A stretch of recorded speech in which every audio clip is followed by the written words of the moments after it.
with, another A podcast. conversation. We're back with another podcast. We are now live. Yes, We are live we on are Twitch here. again. We are back. We are here. We have come back from the dead to say we're back.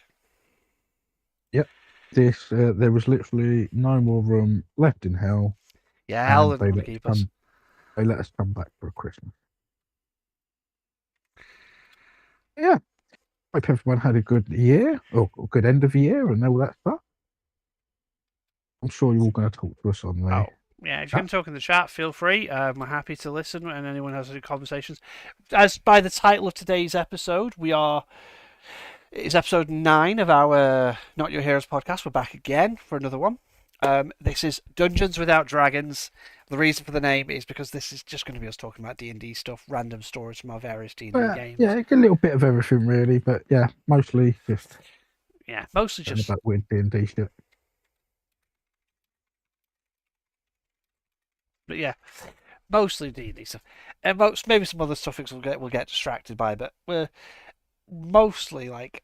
To be fair, I think we should start with the story that's been making me laugh the last 5 minutes that I keep remembering of the infamous level 4 party um, versus a green dragon. Well, you go ahead. You know it. You remember it differently and better from me, I guess. I remember it because it made me laugh, and the fact that at the end of that the DM was so broken. So Yes, I mean we did break that DM we did. afterwards. Level 4 party of adventurers. I am a rogue. I think Jax was a sorcerer. At that point, I was Yeah, you were a sorcerer because that was when yes, you were I was. Jax. Yeah, that was my Jack's character. Yes, it was. It was my first. Yes, it was. Yeah, it was. And then we had a cleric, a ranger, a paladin. Did we have a paladin? No, it was a warlock, wasn't it? Not a paladin. We had a Yeah, warlock. it's a war. We had a warlock. And it's just that, yeah, that's what was it. That's 5 of us. Yeah, 5 characters. Nothing too bad about that. We're all level 4. We were in a little village, and there's a green dragon sleeping inside this building, to which our cleric or the warlock walks into this room, goes to stab said dragon that's sleeping and wakes up and gets a sneak attack. Um, During that round, the dragon then what is it? Tries to fly up in the air, and I'm like, I'm talking. I'm going. Wait, did you not give me these weird arrows that I made coated in this stuff from this orb we found a few sessions earlier? Um, that when I believe our cleric picked it up, it drained all their magic. While when they picked it up, they couldn't cast spells for the entire day. They'd lost all their Mhm. magic, and I was like, I'm going to coat it in this oil that it's dripping constantly. And I then proceeded to use one of those arrows on the dragon, to which it fell to the ground because apparently when you take away a dragon's magic, it can't fly, according to the DM at the time. Yeah. And I believe the exact response after that was, by the end of the first round of combat, we had killed an adult green dragon No, at well, no, level 4. it wasn't. It was a juvenile. It wasn't a Yeah, true. child, but it wasn't a full. It was a teenager. Yeah. We killed a teenage green dragon, which, by the way, is an enemy you're supposed to fight at a party level of 10, not a party Yeah. level of 4. We were supposed to run, and we took it out. And hi, Pixel. It was Hello. it was absolutely fucking hilarious. It was great because we did have a rather large abundance of ragged bits. Um, and the DM we had at the time, which we will probably discuss multiple stories from this particular DM, wasn't exactly the most it didn't have the best memory, and we had harvest the granny out of this dragon. We got some good rolls on what we were going to pick Yes, we up. did. Um, so like all of us had a good portion of bits of dragon, either blood, liver, or bone. Oh yes. Um, Teeth and scalp. I believe that Uh, was also where I got my boots that are infamous for like about 4 instances in that campaign. yeah. Um, and so the next thing that happens is you'll go to shops, and as always, we were shown loads of really good expensive stuff that we could never afford, and some other bits. And of course, then we go, well, how much is dragon bone and dragon blood and dragon scales and dragon this worth? Which the DM was like, well, loads. It's really rare. Why? And killed the dragon last session. We harvested it. We got all this stuff. Oh shit. So we all came out with like primo stuff. That's when I got my dragon tooth daggers. That was fun. We yeah, level 4. Hi, I'm gonna give you a bunch of shit. Okay, I'm gonna let you kill the dragon. I think the best bit of that entire this is a whole lot of nerd speak. This is what this podcast is. This is out us talking nerdy for like 2 hours.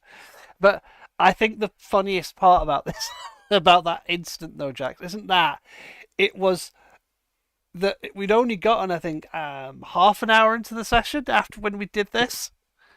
To which our DM was then going, I've got no idea what to do for the rest of the session. That dragon was supposed to be the session. Yeah. It's like, we killed it in one round of combat. Why? You gave me an arrow that nullifies half of its abilities and made it crash into the ground. So it injured itself. And then we rolled like gods. And then we got really lucky and critted it. Everyone critted for one round. To be fair, that was the only combat. That was the addictive of that campaign. With every time we faced a boss, we'd kill the boss within a round of combat. Oh. We ran into like a group of bandits in a fucking in a street, and it nearly nukes the party every bloody time.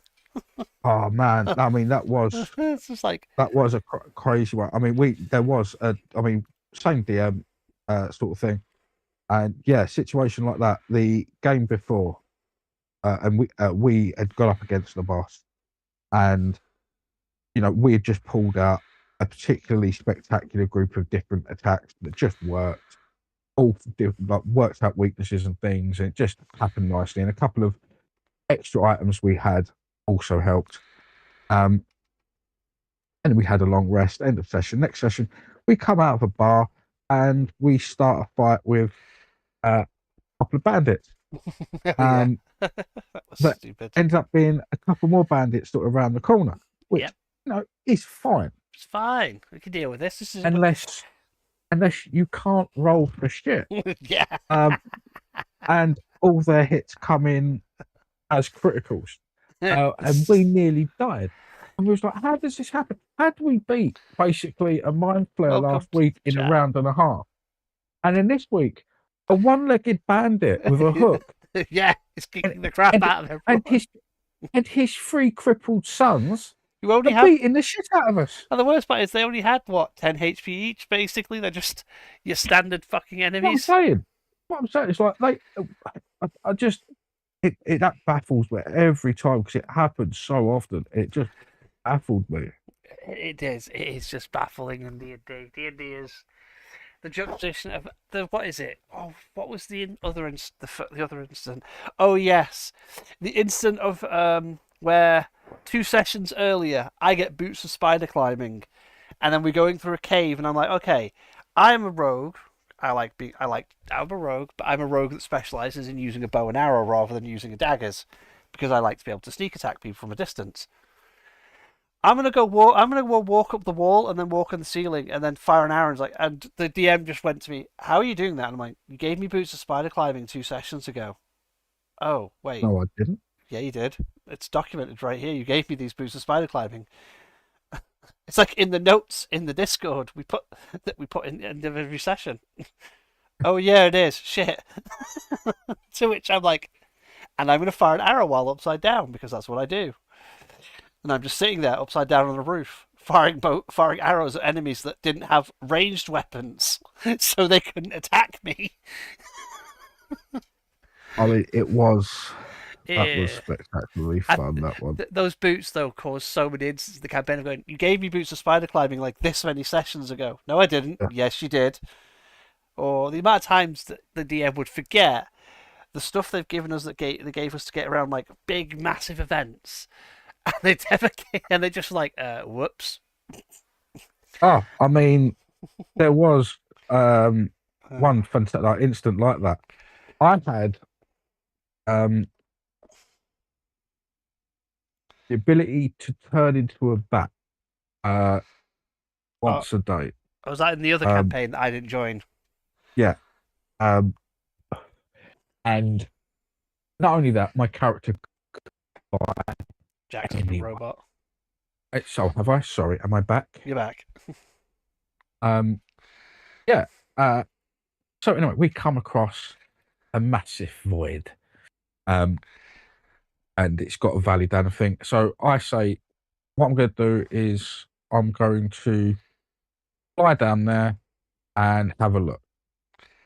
And he went, it's too far. I was like, but we can see the bottom, right? And the thing we need is down there. He's like, yeah, but it's too far though. You can't fly down there. I went, okay, well, I'll fall down there and use feather fall.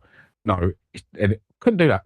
But because what we wanted us to do was to go to a gate where we'd see a gate, and it was a lattice gate, and there was a switch, and another gate, and we had to work out how to the puzzle to get into the gate and then go across a bridge. Then we'd go down into the valley. He didn't want me to just fly down there. Fine. Once we get to the gate, so we've got to work out this puzzle. What sort of gate is it? And he showed us a picture of a gate. It was something he was actually quite good at. He prepared some things every now and again. And he showed it, and I was like, okay, how big are the holes in the gate? I went, about as big enough for your arm to get through, but the switch is too far away. I was like, right, okay. I want to turn into a bat and fly through one of the holes, turn back into a human, and then push the switch. Wait, And when could you turn it to went, that? he went silent, and then he went, why can you turn into a bat? I went, because you gave me the ability to turn into a bat with this particular cape. It's like a cat bait, it's like I can only do it once per day. Was you going to use that to fly down then? I mean, I could do, but I can also fly because I have fly. Okay, how big's your bat? Bat size of a pipistrelle. So a very very small ball, smaller than a tennis ball. Goes silent again. You go, all right, go through. Right, go through. Turn into a human. Wait, you can't do that again. I went, oh, fine. So I pushed the switch. When the gates come up, and he's like, right, that's the end of the session, and left. And there was me and the two other players going, is he seriously just going? And I'm messaging him. I was like, are you seriously going? He's like, yeah, right. See you next week. We've done everything. Oh, because that DM's problem was he planned everything out far too much and did not plan for when we went off the rails. He wanted us to follow his story. And Hi, Starry. Welcome if to the stream. hello. And he was very much a case of if he gave you an item in the last episode, it was really only meant to be used in that last episode. Yeah. And he would then almost forget about it being a prop. And then, of course, the next episode would come along and go, oh, actually, I've got something that can do that. I can do that. Sorry, I'm also monitoring YouTube chat as well because we are streaming on both Twitch and YouTube. Okay, so I've got the Twitch on. I didn't realise. I'll go over to YouTube as well and check that. But hello to anyone. No, you didn't miss anything at the moment, Constellation. We have just started today's episode, and we're discussing D&D.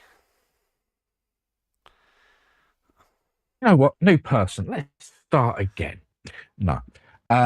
You've just. No, they've not missed anything. They were here since the beginning.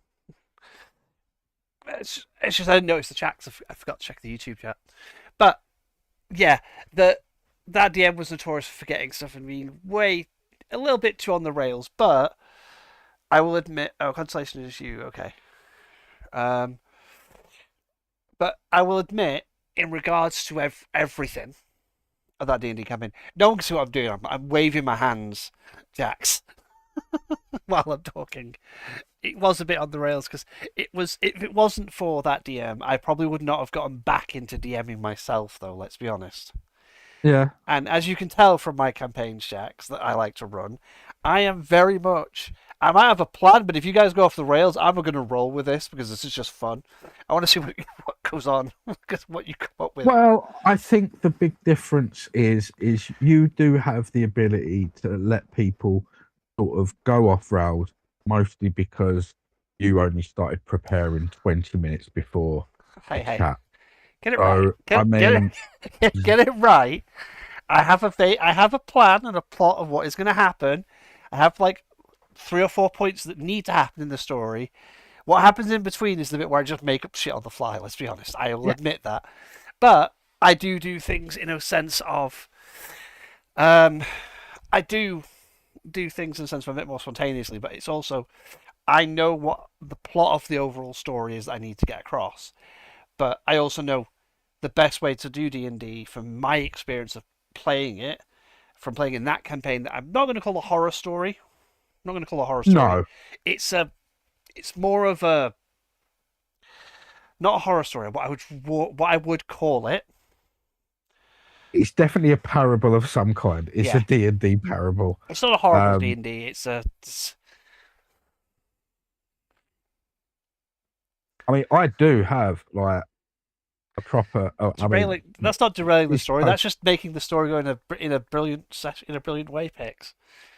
Yes, I mean, Story was from their first session. They started derailing the plot from the get go because they were avoiding battles by convincing cultists that we were also cultists. And I'm like, that's what my current party has been doing that's in actually half the quite fights. that's I'm like, quite smart. it is. We're inside the cult. We've killed the cult leader because why? Because we infiltrated the cult and killed the leader and took it over. And now it's a cult that bakes cakes. Why did I let my players do this? Because it was funny and I just rolled with it. I mean, I gave you in. Let's see. Like another story from that campaign is. What was it? Oh, the boss fight with. Let's be honest. The boss fight with. Let's be honest. My character's daughter. Yeah, Where we cast Daylight, and let's be honest. I will fully admit. I was in our group. I am technically the rules lawyer of that group because I was the one that kept looking up the rules. But that was because I was preparing to run my own campaign for other yeah. people. So I did look, and I went, no, as far as I'm concerned, it should do damage because we've already had it do damage. It should just keep doing damage because we realised that Daylight, the spell that was cast, doesn't actually damage vampires. Actually, do what we thought we would do. Yeah, we Yeah. needed sunlight, not daylight. Yeah. Yeah.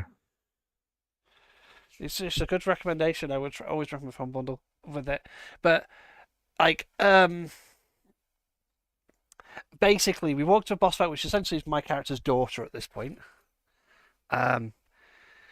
Daughter who has been turned to a vampire. The whole backstory for my character in that campaign named Loyal, her entire backstory was she was an assassin, quote unquote, for the Thieves Guild. Never actually killed anyone of importance. The only people she's ever killed is basically your commoners. Your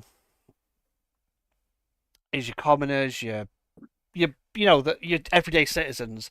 Came up against the first like a level 1 wizard, chickened out and fled.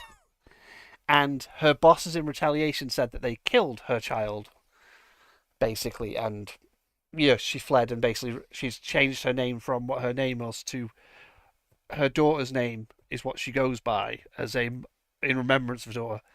And we got back to Neverwinter, and it's her character discovering that not only is her former boss a vampire, her former boss didn't kill her daughter. Her former boss turned her daughter into a vampire. Mm-hmm. Yeah.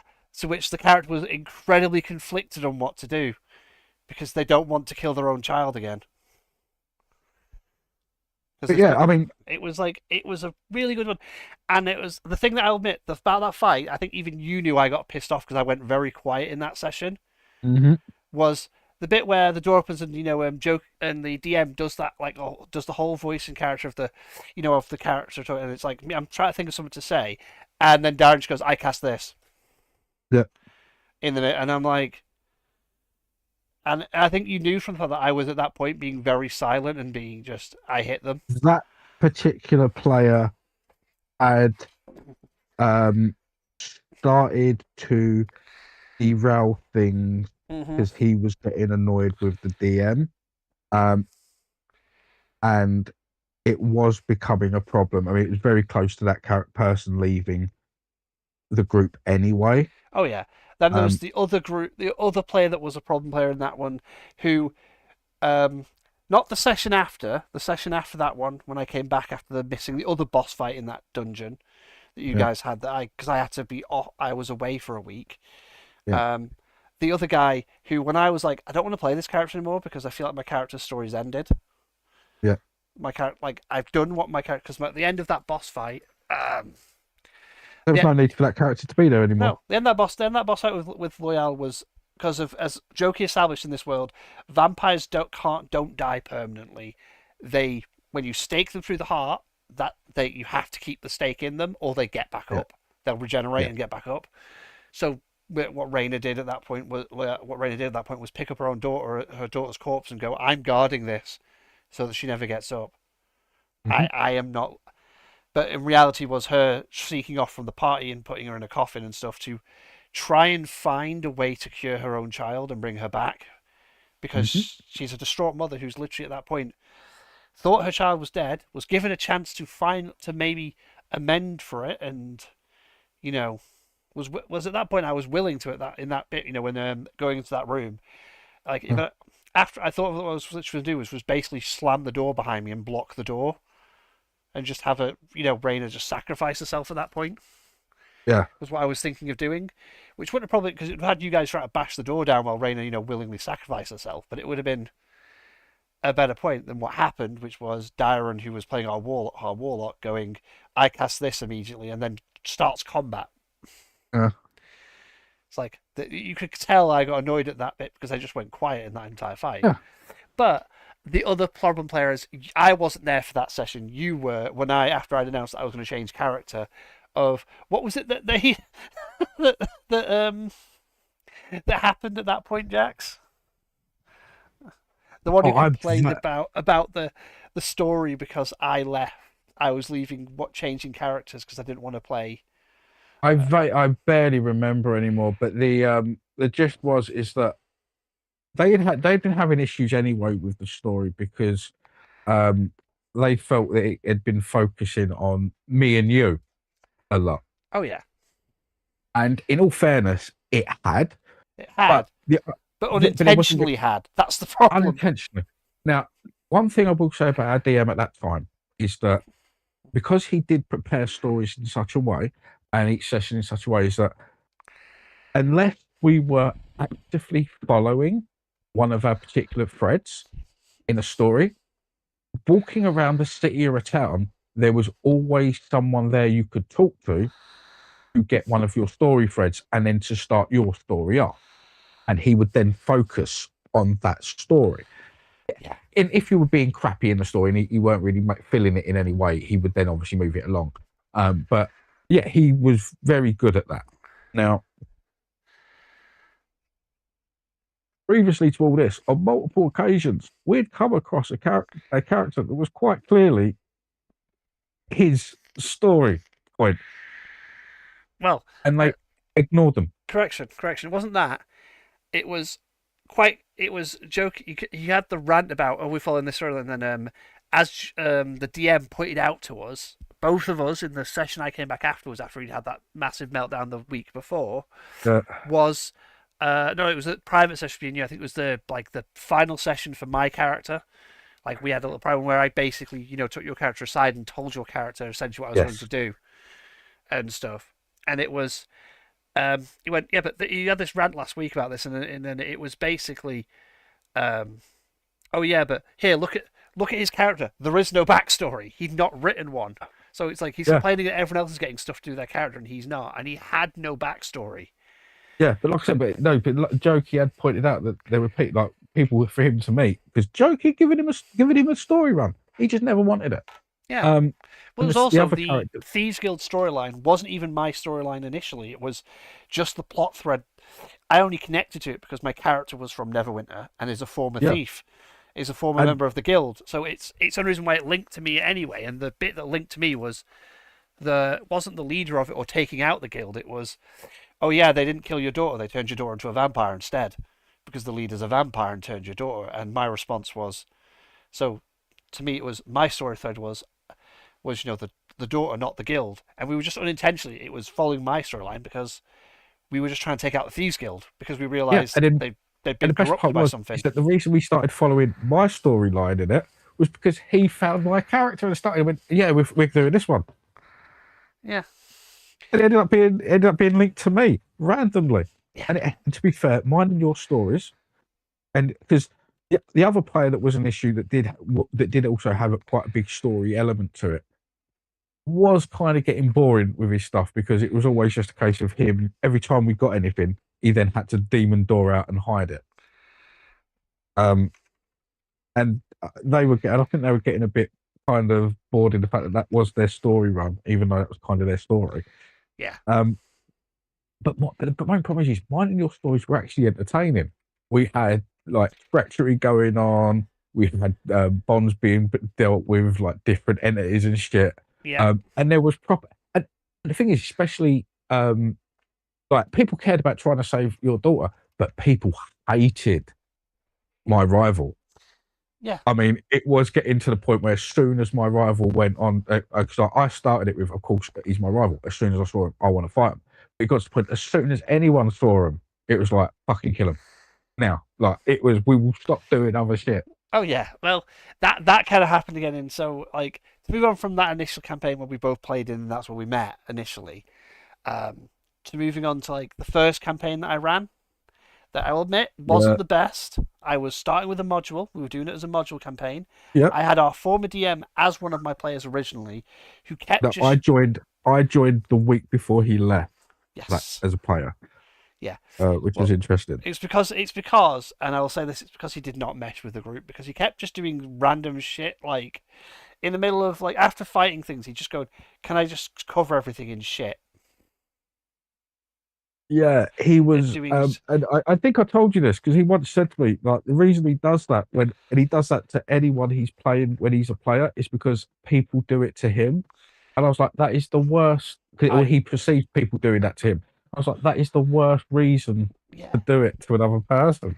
I know, like he wasn't meshing with the group, and like most of that group was people I know real life, and then you Yep. joined, and it's like that group was fun. And we had, it was fun. We had what was it? We had you, we had we had my friend Josh, we had my friend John, we had you, and then we had Dermo, and we had Lee.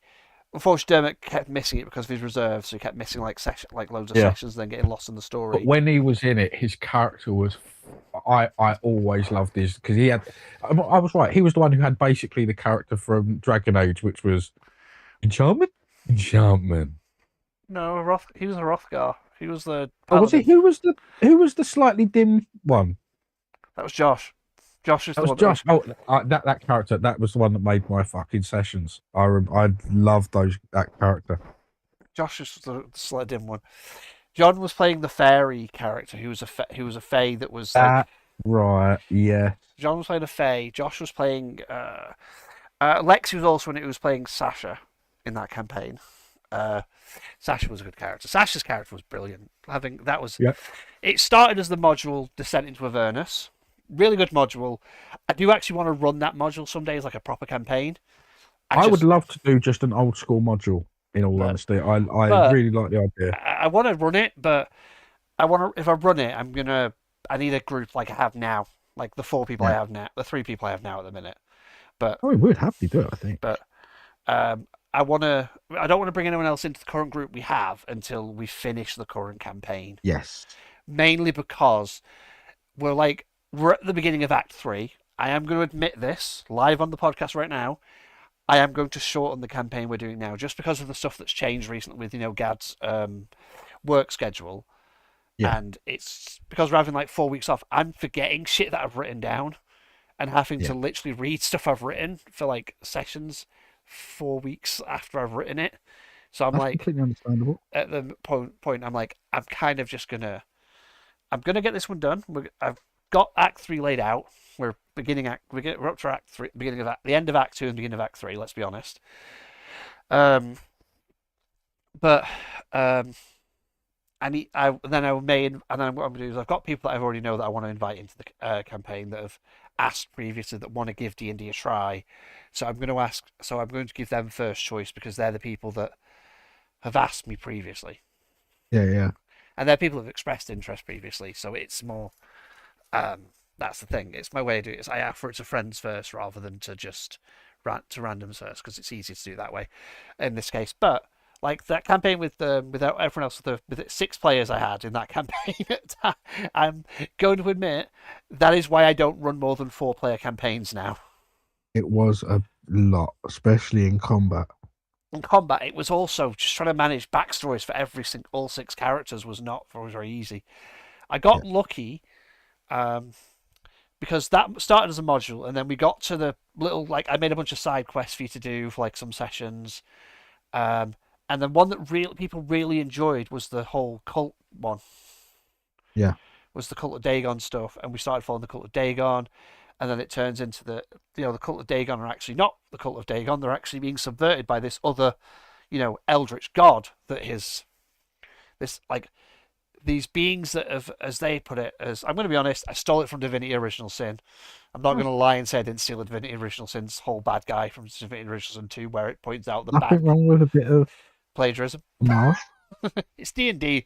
That sort of campaigns we make a plagiarism, let's be honest. Homage. Homages, yeah. Essentially, I saw the same premise of the bad guy, where the bad guys were really the inhabitants of, the realm of Faerun previously before everyone else. But back then it was a realm of pure magic, where magic was in massive abundance and they fed on it. And then, something happened and they were locked away. And now they're slowly returning. And they were returning these horrific beasts known as the Shadowborn, who, were in because our current campaign is a continuation of the epilogue of that first campaign. But I think in that big campaign, some of my favourite instance is the sewer. Not the bit you're thinking of, Jax, that I hate to this day. I still regret letting you guys do that. Okay, I don't know what you're talking about, but the bit in the sewer where you encounter the dude under the shield, I'm a bit trapped here. Would you help? Who I deliberately, when describing him, was putting out. He seems kind of familiar to your character, but you couldn't quite place where. Because I'd read your backstory, because I had everyone's backstory in this campaign. I had everyone give me 3 things about their character's back, just 3 notes. That's all I ever ask for usually. Is 3 notes. Give me an important event, someone from your past that is important and why they're important. And in this particular campaign, it was that, and someone who is basically so important person from your past that is you would consider an enemy, and why they're an enemy, and then why you've ended up in the location that you have ended up in, why you would have ended up here. Yeah. And Jax had mentioned in his backstory that his parents had been murdered by some tiefling with wings, by a purple tiefling, which is why I mentioned that this guy looks very familiar to you. And that man became your rival in that campaign. And just like the one in the previous campaign, whenever he showed up, it was hands on sight, because he would, every time the party had thought they'd killed him, he just kept coming back. Yeah, he did. It was for the fucking funny. dead already. It became the running joke of that character just going, is this guy just never going to die? No. He dies exactly when I think it's funny. when it's not funny enough to bring it back every 5 minutes. And I think his death was you finally beating him in that scene where you were all in the Baldur's Gate. The final seal had been broken because you'd realised you'd finally been tricked by the bad guys to break the last seal yourselves. Uh-huh. And it's wait, we weren't killing the things that were gonna let Dagon in. We were destroying the Guardians instead. We're not the good guys. No, we're the bad guys. Shit. That was quite funny, real funny. And then it's crap, what the hell's going on? You end up in Baldur's Gate, and it's why is Baldur's Gate a ruin? What the hell has happened here? And what the hell are these weird creatures that are killing everyone? And it's like, That was fun. oh shit, what the fuck is going on? And then it's like having a fight with these things. You kill these things, and Elran shows up, and you're like, wait, why are they following him? Why are they not fighting? To which you have a fight with Elran, and finally, this time for definite, kill him, stab him through the fucking heart. To which he then takes out a vial of the same black goo you've been seeing these things are coated in, and just downs it. To Yeah. which we had to fight the fucking horrifically horrifying mutation version of him that you'd seen what this goo did to people before. Then it mutates them beyond like belief. And it was oh shit. It was this just final battle. And then in that instant where you're part and then Jax, I think I'm gonna let you tell this instant. The instant in the crypt where you killed a demon that exploded. Yeah. Well, so one of our characters had an affinity for speed growing forests as a way of killing shit. Which fantastic, in all honesty. And so he basically threw this entire bag of seeds out, and created a massive forest. It characters, massive forest, destroying everything around it, decimating it. Now that's awesome. But my character has the best item ever created for D&D. I want one in real life. Through your invisibility cloak, I want a robe of stars. Now, robe of stars is awesome. Robe of stars gives you at least 5 shots of level 5. Oh, I'm not about the final kill. I was on about the incident in the crypt where, hey, let's fight this weird demon we've never fought before. Wait, why is Jax's eyes glowing red? Oh, yes. Sorry. You mean you mean that great fight that came down to a 1 HP each. The great fight where you get possessed by a demon, proceed to take out the entire party by yourself. Now, yes. Now, me and our wonderful DM here, we regularly talk about things, and as you know, through these things, and we're both fans of comic books. And one of my favourite storylines is Tower of Babel, where it turns out Batman has had a plan to take out every member of the Justice League all along. And I happen to mention that when I play D&D, I also, just in case, I have the same kind of a plan. Now, ages later, I do some things by my own choice, and some things are done to me thanks to other players, not via my choice. But I have issues with demons. And I get taken over. Now, also to prefix this, I had been spending quite a lot of time building what can only be described as crime against humanity. I think you would agree. Basically, it was 2 bags of holding and a portable hole held together with like elastic bands and shit. I hadn't really got round to fully fixing it, but when I got possessed and decided that it was time for me to fight these things, I did ask our lovely DM, please may I take control and not you. Let me do this. And I was given the opportunity, to which point I stuffed 1 bag of holding into another bag of holding, transporting half me and half the rest of the party away.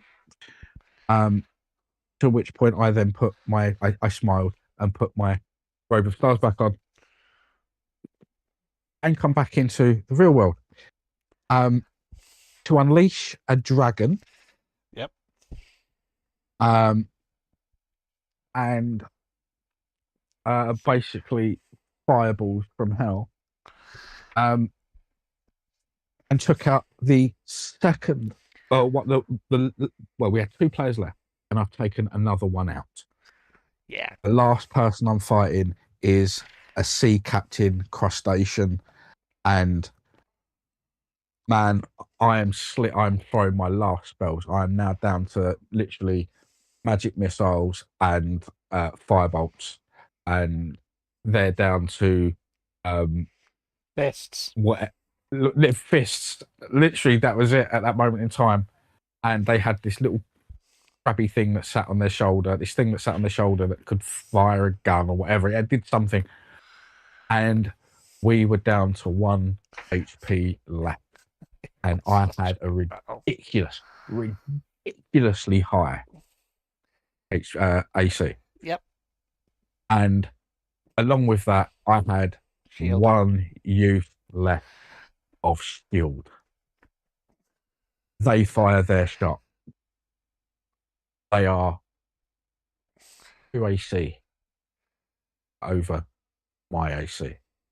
Firing out shield,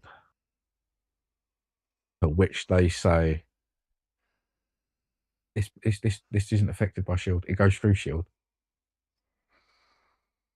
What? I did have another ability. I could have sidestepped out of there. I could use Misty Step and go, boop, boop. Didn't use that. I was going to front this person down because we had 1 HP left and they were going to die in front of me. It was not And the, basically, it they was the popped my super fat shield fist like from it was Decapodium. a bubble Oh. and killed me. It was funny. It was like, oh yeah. It was epic. I mean, I'm not telling it right anymore. To be fair, So but good. in the moment, this was epic. This was. It was the sheer fact that from the party started with a bunch of party members, and then suddenly, oh yeah, everyone's down. The only person left is the tank and the tank and the DPS, and the DPS has soloed the whole party. What the fuck is going on here? Yeah. It's like, That's right. That's the bit I did. I remember because the bit that really fucked up the last two originally was I called out the dragon, and then they went to do their attack, and I had the reaction ability to just walk through walls as long as they were made of mud or rock. I was like, through the wall. So they were just left in a room with a dragon. It was just such a funny fight. To be fair, that fight was hilarious. It was absolutely a hilarious fight. It was hilarious. It was epic. Seriously, I have. It was in both video gaming and tabletop gaming. I have not really ever had an epic moment like that again or before. It was great. No, I think the other really good moment was the end of that campaign. It wasn't even you, by the way, that saved your life at the end of that campaign. Remember? No, it wasn't. It was the person that beat the shit out of you earlier that saved your life. I had actually failed the ability to do it, and they said, "Can I try it?" And they did, and they got it, and they pulled my hood up, and yes, they saved my life. Yes, they saved Jax's life from everything. Because as Sasha threw the leaves right underneath the boss and through the bag of seeds under the boss and went, "Can I cast Grow?" And I went, "Yeah." On the bag, and I went, "You know what? Yeah, go ahead and do it, but I need you to roll for this just for the sake of, just to see if you are able to get it off in time before this thing does some, like the bag gets probably moved out of the way by this thing moving." Yeah. And they rolled, and I was like, yeah, that worked. That's high enough. That worked. And it just was. If anyone wants to attempt one action to save their life, I need a dex saving throw of a DC of 25. The worst part was you were one off when you rolled for it. Yeah. It's just like you were one off, and then John got the 25, and it was, and John saves, and John doesn't save his own life, he saves your life. Yeah. And then that led to what we have the current campaign of the party is trying to resurrect these heroes of old currently, because Lit, being the only survivor of that original campaign, emerges back into the world of Faerun about 3,000 years later. And Faerun is now like this modern Shadowrun-esque society where elves, dwarves, orcs, all this live in harmony. But you've got cars, you've got motorbikes, you've got guns, all this shit. But they're not powered by like how we power them. They're powered by magic instead. Like they look like That's why the winds of magic in this world are so weak, because all of that magic that would used to be so easily at a wizard's fingertips are now channeled through vehicles or into vehicles or into cars. Yeah. So the flow of magic is no longer getting to the people. But in Yeah, it's been very fun, oh to be yeah, fair. yeah. But I want to talk about a story that I don't quite remember if you were present for this one. No, you weren't. This was Okay, my colony campaign I ran for Alien, the Alien fair RPG. enough. Um, I remember this incident because this was the finale of that. So, finale of this, the party has just managed to find a ship. They're trying to get the last of the colonists off the planet before what they know is about to happen happens. So, the last mission that they had was they went to this. They basically a derelict ship had appeared above. Not a derelict ship, a ship had appeared above the colony. Obviously, it had been brought by this cultists that were living on the other side of the colony, the planet that they were fighting against. They've been trying to take out the colonists because basically the planet was supposed to be settled by this cult years ago. The cult basically disappeared. They settled it and then they disappeared. Like there was no one heard from them at all. They just assumed they died on the planet. And turns out they hadn't died. They'd found basically a nest, and they'd become, they turned their cult worship from a god to the xenomorph itself, and they would basically Always works out well, I find. yeah. But so the cultists and the colonists didn't realize any of this. So as they're trying to get this ship that they found, that's like it's FTL capable, it's got enough cryo. It's like a cryopod ship basically. It's a it's the ship that the colonists originally came there on, but it went missing a week after the colonists had settled down. Basically, it went missing. Someone stole the ship while it was in orbit. Stole shit. Basically, and they'd found it. And while they're trying to navigate the ship, and they realize, oh, what the hell has happened here? Basically, they encounter they encounter for the actual first time in the campaign a xenomorph. Because I deliberately, even though the xenomorphs exist, and it's like very heavily hinted that the whole campaign that they exist, these cultists haven't really had, if you know what I mean. Like xenomorphs, they've had like weird hybrids that they've made themselves using the goo and stuff, because the goo was the main focus of this. And it's the first time they've encountered a xenomorph. It's like, and it's just tearing through the ship after them, because Alien as an RPG isn't like D&D. D&D is a fighting RPG. You're heroes. You can beat the crap out of the bad guys, and you're brilliant. Yeah. Alien is, oh shit, run. Not that. Yeah. It's run. That thing is going to rip us apart, because in Alien, the way combat works for creatures, for players, you do the standard, you have to hit the thing, get enough successes to do some damage, and you deal damage, and you might be able to knock it back or escape. But the creature, the alien, can straight up just roll on a behavior table, could just roll a 6 on that table where it goes to attack you, and if it succeeds in that attack, you die instantly. You don't get a save, you're dead.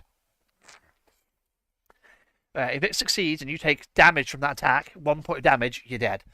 Because it essentially picked you up and it just head bit you. It just shoved its tongue straight through your head. And that was it. And it's like, oh crap, that was not very easy. It's that because the game's all about stress and mechanics, and it's like, as you get more stressed, your character might freak out. And if your character freaks out at the wrong time, they might just for example, just go catatonic in the middle of the corner. They might literally just curl up in the corner of the room and start shaking back and forth. We're going to die. We're going to die. We're going to die. And you lose control of your character for a turn because your character has just panicked. They've just lost control. But happens to me more than once. oh yeah. But in the end of this campaign, they were trying to get that ship started, and as they'd trying to get it started, and they've gotten this alien off the ship by blowing it out of an airlock, classic Alien style. As they get off the ship, like, yes, we've done it. One of them's like picks up a motion tracker off off a corpse that they found. They finally found a motion tracker, pick it up, and they just see it beep, lights up. It's like, oh fuck. To which they decide, okay, if we can't kill this thing, crash the ship. Crash the ship. It should kill enough of them for us to get the hell out of here. And it should kill enough of them for us to get out and get to the secondary cargo ship in the colony that can't put us all in cryosleep but we could use it to get to another planet in the system. Because there are like 3 habitable planets in this system, basically. Yeah. They've all got atmosphere and that. And them doing that, they get knocked out, injured. They wake up, like, as they've landed. They wake up and they enter after one of the members of the party is missing. And when they, check the PDTs for them, they've been dragged off into the hive, into a nearby structure, which turns out is, the hive on the planet. They crashed near it. Nice. So there's them going into this, and it's not their heroic winning or them heroically, saving the day. The reason it's so memorable is because this is a successful campaign in that game, and everyone in the party died at the end of it. They didn't succeed. It was they killed the queen by blowing up the hive. They detonated the hive and killed the queen and themselves, but it was only one of them left at the end, and it was just this last person making their final stand with a found pistol, making their last stand and managing to kill 2 aliens before they managed to blow up the hive. By pulling the final thing out to make the reactor in the little in the base that the hive had been the nest had been made in, go into critical. And it was. I will say in that game, it's more easy to say that you achieved your objectives more than it is to say that you will win. Yeah, they'd managed to stop the infestation, as far as they know, but they gave their lives doing it, and it's like, this is a successful campaign in this thing, and this is a really good story because it creates the story. Because Alien's more about the story rather than combat, and stuff like D&D is about the story. D&D is also very much, for some people, it's about combat, but Alien is purely the story side of it. The combat is very much keep combat to like 3 rounds maximum. Is the way I'd say it's the difference between a movie and a book. Yeah. In Alien, you are playing out movie scenes. Movie scenes of your own characters. Yeah, I mean that. Yeah, you know what I mean. But it is more paced like a film, in many ways, and D&D is more based like a story, like a book. Yeah. Sometimes the action's fast. Sometimes it's slow in a book. Sometimes you get some slow parts, whereas it's based like a movie, so you're going from scene to scene to scene in Alien.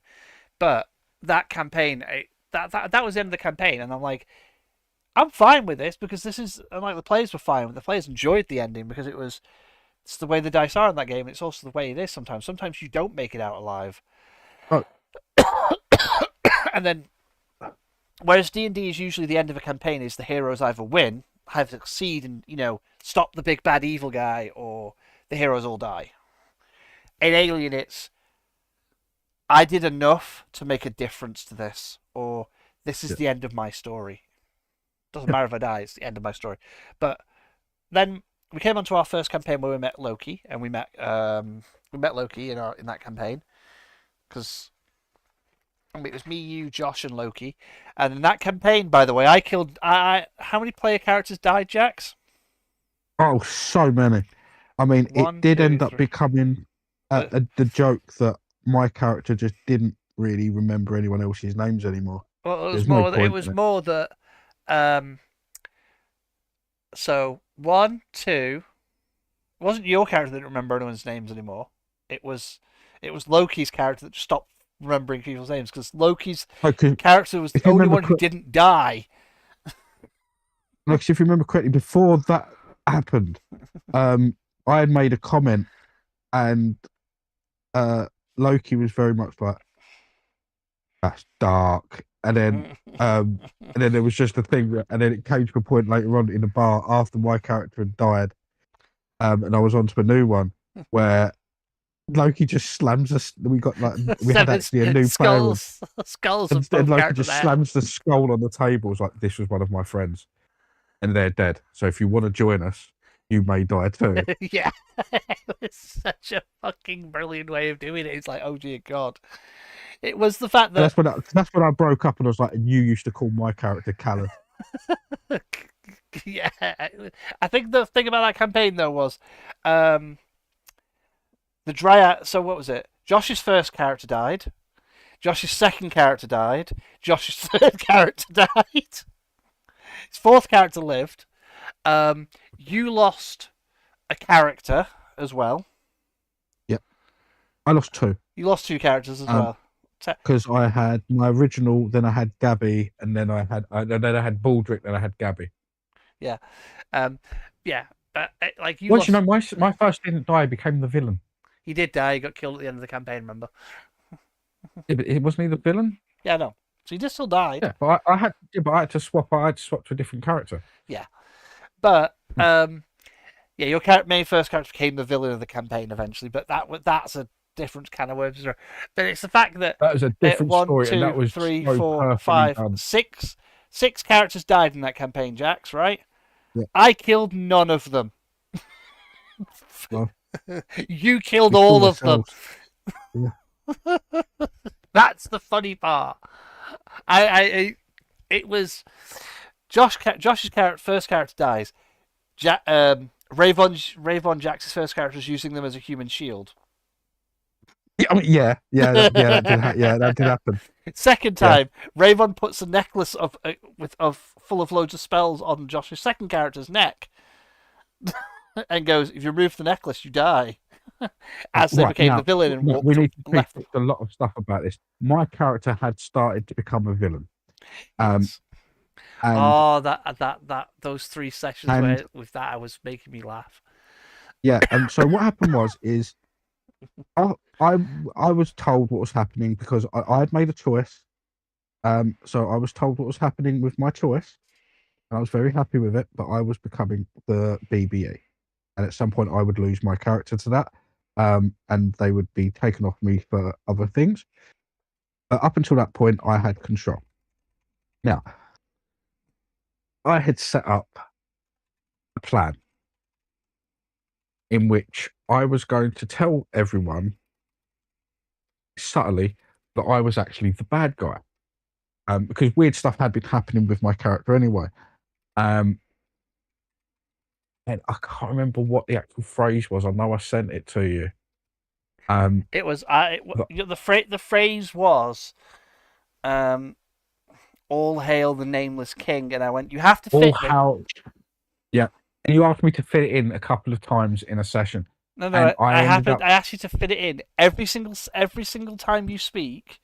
It doesn't have to be the same sentence, but every time you speak, you must say, in that order, that phrase. You must fit it in everything you say, and you fit it in.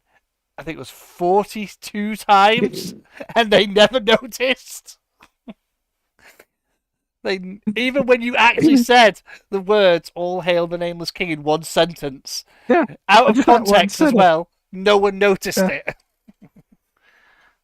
And so my character returned.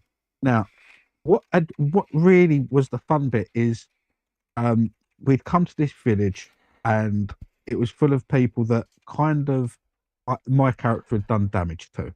Mm-hmm. And it was particularly like a little girl there. And they were they blind at the time? Or did they claw their own eyes out at my request? I can't remember. You came to a village. It wasn't a little girl. It was a character you've encountered multiple times, but it was another version of them. Because the main thing of this campaign was you were constantly going. The party was constantly going across the multiverse. I'd watched Multiverse of Madness. I'd watched. Is it Quantum Leap? I'm thinking of the other one. Quantum Leap is about them jumping through not realities, but different people's lives. Not Quantum Leap. The one where he keeps jumping into other worlds, where he ends up as who he is in that world. Sliders, that's it. Where Sliders and stuff. I've been watching stuff like that, basically. Yeah. And so you've been jumping through all these different realities and learning it. In this reality, it was that humanity had basically awakened AI, and AI had wiped them out. In this reality, everyone was named Gary. That was something like that, but they were peaceful people. They had no way of fighting back, and I had quietly whispered something, and I had to do rolls to see if anyone heard me, and no one did. I got away with all this scot-free, but basically I told this person that yes, I was the nameless king, and by the time I returned from the portal that my group were going in, I wanted all of them everyone. dead. I wanted them all dead. It was, yeah, Scale, Um, who the party has killed multiple times, who yeah, very much was the new character that you knew you were going to rescue in this dungeon. Because I already told you were going to rescue your next character in this dungeon on purpose. yeah, yeah. And that's where we met Gabby, the necromancing Goblin. gnome, goblin. Anyway, so we go through the dungeon and we've met this character, and no one is, and that is the funny bit, right? We've met quite obviously a character that has been built up, and no one is paying attention to the fact that this is obviously a player character, which I find funny. And I had this necklace that would store spells in and would release those spells on two conditions. One is a command word, and the other was if you tried to unclasp it. And I then did, as we were leaving the portal, I did a sleight of hand whilst tapping one of my friends on the back, and just connected it to them. And as we walk through the portal and we walk outside, you describe what we see, which is basically death. All Yeah. these people, their throats split. As you exit the portal back into the camp, the tents are burned. The smell of ash is around you. All strung around is the flash of blood. Every corpse, its throat slit. As you wander towards the bridge that you came to, this island sitting upon the rocks above the lava, you notice Scale standing there, just staring at you all, even though she's blind, bloodied blade in hand. I did it all for you, O King. To which point I thank the child. I do believe I tell the child to then take its own life, or Scale to take its own life. And then I point out to Which the immediately lovely traumatizes Gabby because they've just seen the person they were in love with die again. Yeah. It's just like, crap. Which is my character, by the way, my next coming up character. And I point out to the group that they were so foolish. They came to try and kill me, and I wouldn't prepare for this. I think the best part about that was the minute you said order Scale to kill themselves, and they did. Everyone was like, "Wait, why did she just do that?" And then you just said that, and they're like, "What? I'm confused." just me laughing in the background. The nameless king. And before you think about fighting me, before you even think about taking up arms, your friend has a lot of explosives strapped to their back. And everything they did from that moment in time to try and fix the situation in a smart way just started decimating them. And just that point, Ravon just walked the fuck off. Just walked through a portal and went, "I'll beat you again. Bye bye." Yeah. And in their attempt to remove the locket. It was the Dryad that went all the way away from the party so the spells wouldn't hit anyone else. Yeah. And then tried to morph into a tree to remove it or something like that. No, they just went to take it off. And they were like, I swear I can tank it, and then forgot how many spells that we'd said were in the necklace. They're like, it's only 6, right? I'm like, no, it's 8. Wait, what? Bang! Yeah, and they were really high level fireball spells as well. They weren't just the standard. Jax had been saying this out, putting these spells into this on paper out loud in front of everyone constantly, so that they had some to when they wanted to clasp the necklace around someone as a basically a incentive for said person to not disobey them. Yeah, and also I was trying to get the artificer that we had, because I think that was when we had the artificer, or at least I was trying to do something. I wanted to try and make it into a remote bomb of some description. It's where we first met Dwarf, my recurring character he's a dwarf named Dwarf, and he's literally his entire personality is, I like explosives. Kind of a cool guy. But yeah, so we got this fantastic piece, and it was, like I say, it was just so funny. Just the looks well, say the looks on everyone's face. You couldn't actually see it, but you could hear like there was gasp. Everyone was Um, confused at that point, going, "Wait a minute, y- what?" yeah. I honestly think Loki has truly never forgiven me for that moment. I In all also, honesty, I will say, that was the moment that I will say Loki's character Kai started to break, and I will yeah, say Loki is the only member in the entire group that survived the whole campaign. Like, yes, legitimately, they were there from the minute they joined to the end. Well, Zarg technically was, but Zarg didn't join until like halfway through Act 2. Let's be honest. yeah, Loki was there from Act 1 very early and was like the person that Ravon had physically betrayed them that they just met. hmm Ravon just betrayed them. Their friend that the only friend they've made here, like the friend they've been with, like they've witnessed one of their friends die already and be replaced by this dryad that they've just picked up, this person they've just met that's a dryad, this beholder they just met named Zarg, and like this is the person that they've trusted. The only member of the party they actually genuinely trust has yeah, just broken their trust, and it was them. And it was at that point Kai starts going from this kind of happy-go-lucky person that they've been to. You could see Kai's like Loki's like when she was playing a character, her playing Kai to being slowly becoming more and more like I want him dead. He has to die at this point. So at this point where this coming to terms with the like the stages of grief for betrayal is like I just lost another friend, but they're not dead. They literally just betrayed me. Like it was nothing. And it's the stages of just watching Loki's character go from that stages of so I want him dead, I want to kill him. He has to die at this point. I have to do it. And it's such a brilliant way of having things.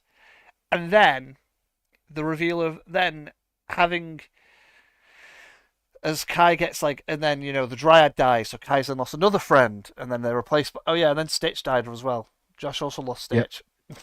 yep. Oh yeah, Josh made a character called Stitch because in this campaign you only had a set amount of races to pick from. I deliberately limited the races on purpose because this But we will were allowed one special race one each. once per game you were allowed to pick a character that isn't in the listed race list. It can be any race in the D&D book or a custom race as long as I approve it. Josh wanted a Skittermander from Starfinder because we found one Yep. that was balanced, and I was like, yeah, sure, you can be a Skittermander. Um, that I think lasted that the Skittermanders in Starfinder have this really weird thing where if anyone asks them to help, they help. To which during a combat, an enemy went, "I need healing," and the Skittermander went over and gave them a health potion in the middle of Yeah, combat, and it's like, no, stop helping them. which once again, at me being the villain, at one point that was very freaking useful. And then the Skittermander gets killed. In the best, in not only the Skittermander gets killed, this is where Gabby dies as well. Yeah, The worst part is Gabby only survived 4 sessions before dying, by the way, yeah, and the yeah. Skittermander only survived 3. And I wasn't even trying to kill the Skittermander because I was like, "This is perfect advantage." Because every time, because sometimes enemies can just go, "Please, I need help," and the Skittermander might go and hand them a health potion or something. Um, I mean, I got to say, I did like Gabby. I did like what I was doing with Gabby, but I was kind of getting ready to end that character. Um, but it just being able to go, especially when we was in the graveyard, I was like, I'll wake up my army, please. but yeah, it was what was it? The way that the Gabby died and the way that Gabby and Stitch died was hilarious in the fact that the previous like session they'd met this dwarf, the dwarf named dwarf, who's he has a penchant for explosives. So he helped Loki upgrade like their armor that they'd found, so that it was immune to explosives, but it would explode when they died. But it meant that they themselves were immune to all explosion damage. Um, and gave John's character Zarg bought this bomb off him that was just called the Gotrick. That there was no idea what it did. He didn't even know what it did. He just said, "I made this in a mad stupor while I was drunk. I don't know what Yeah. it does, But if you open it, you'll find out. except go boom." which turns out may or may not have been a portable nuke.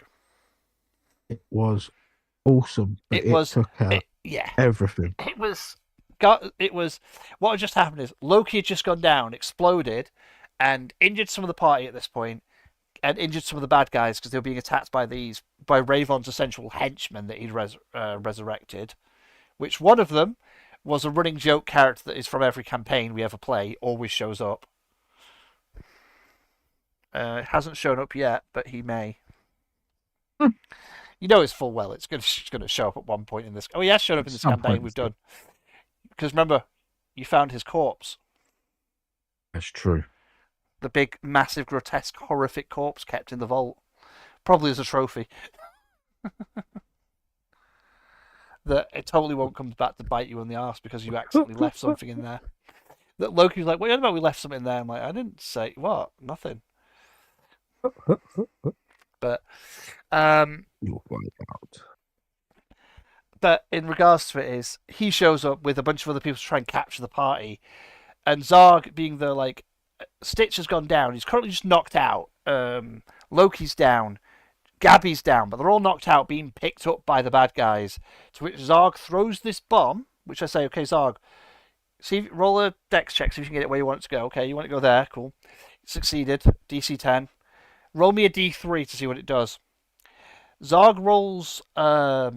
So I had 3 things for this bomb. If you roll a 1, it did 10d10 damage to everyone within 40 feet. 20 feet, sorry. If you roll a 2, it did 20d20 damage to everyone within 40 foot of it. If you rolled a 3, it did 10d100 damage to everyone within 60 feet. John rolls a 2, so it does 20d20 damage to everyone within 40 feet, which the whole party is, including John. Which then proceeds to nuke and kill both Gabby and Stitch instantly. No, if you remember and all the bad guys. If you remember correctly, that wasn't fully what happened. Because yes, Loki had gone down, and yes, the bomb had gone off. Mm-hmm. But I was still okay, except for one extra effect on Loki's armor, which was Kaboom. If it's in an explosion, it has a chance of rolling again. And what happens when you roll again and you get the right number? It blows up again. Yeah, look, it was the fact that Loki went down at the exact same time the explosion went off, and boom. Because his thing actually went off twice. It went off when he went down, because it goes off when you go down, but it also then that was automatic. When you go down, it automatically goes off. But in every time it has a fire hits by a fire spell or flames, whatever it was, it then had to roll again to see if it discharged another explosion. Mm-hmm. And he rolled it and discharged another explosion. Zarg, because I wasn't hit by the first. I was only hit by the second 2. And Zarg goes down. Zarg nearly goes down, and was there, left alive on 1 HP. And it was just because Zarg was being a beholder, and Zarg had 1 less HP than how much the explosion did. Yeah. Because they were the tankers. That was fun. It was just hilarious. It was just like, oh, whoops. Was that when I brought in... That was when I then brought in... Baldric. He wasn't Baldric originally, remember? He was meant to be this super smart dude. His actual name was Brother Aldrich. Yes, it was. If you remember correctly. Oh, yes. And then by random chance, I can't remember how it got to it. I had said something and you punished me and went, right, now your character's got to be Baldric. And I was like, okay. And that's when I was like, it's already fucking Baldric. It's Brother Aldrich. It was, I was saying something and you completely just fucking derailed everything. And I went, yeah, that's it. Fuck, you're getting cursed by your god. You've got to now speak like Baldric whenever you try and speak. But you go in. I still love the instant when you get when Brother Aldrich finally gets something that lets him, connect with this like nanite thing that Zarg and Kai had. Yeah, this was very funny because, and I'll let you finish up what you're saying, but to get to this, everyone was there when you had cursed me with this. And I said, okay. And we were taking it seriously. And no one really paid attention to it. Now, Loki doesn't know who Baldric is because Blackadder's not a thing in America, really. And so I was playing it as this very simple, slightly dim kind of gross guy, very much like Baldric. But technically, on my stats, my character was by far the most intelligent person in our group. So what happened was, is me and you, when we've got it, our characters got a mental link, so we could talk to each other digitally via almost telepathically, but digitally. And I asked a simple question: because I'm so intelligent, is my brain as stupid as what I say, or is what I say part of the curse? And I went, because what you say out loud is a curse. What you say in your brain, it can be normal. So I went from being, oh well, I like turnips, and I've got a cunning plan. And then all over to goes, oh hello, oh isn't it nice to be so eloquent? And I was solving all the fucking puzzles in the temple thing, and Loki was like, "What the fuck is going on? What is going on? Why does he sound so small all of a sudden? What the fuck?" And like, you could literally, it was just every few seconds, just Loki go, "What the fuck is going on?" To the point we had to explain, like, remember the gas? Oh yeah. And look at my stats. I'm actually incredibly intelligent. He's incredibly intelligent. The problem is that this god curse, that whenever he speaks, he actually is saying what you're hearing in his head. What you're hearing when he speaks to your head. It's that everyone else, they hear the most inane, stupid shit. And because he abused puzzles. his powers once for as a cleric. He abused his powers for his own personal gain, and his god got pissed off at him and went, no. And like, when I knew puzzles and answers to stuff, I worked fucking hard to actually give the answer in the most weirdest fucking way. And I was like, see, I got it right. Yeah. And like, I can't remember what it was, but I was like, I knew the answer, and I was literally breaking it down to like simple to terms. Like, the hole needs a key, hole, keyhole. Like something stupid like that. And like, none of them was getting it. I was like, oh, for fuck's sake. All I need to tell them to do is unlock the door.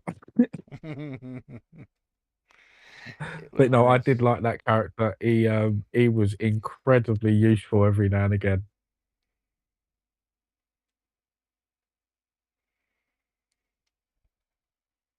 The game of darts was fun. So this is how my character got introduced to Loki. Was Loki walks into a bar, and my character walks up to him and says, "Oh, did you also want a game of darts?" And Loki's like, "Yeah, okay." So my character then proceeds to pick up the dartboard off the table and stand on against the wall with it holding above its head. I went, "You're the third game today."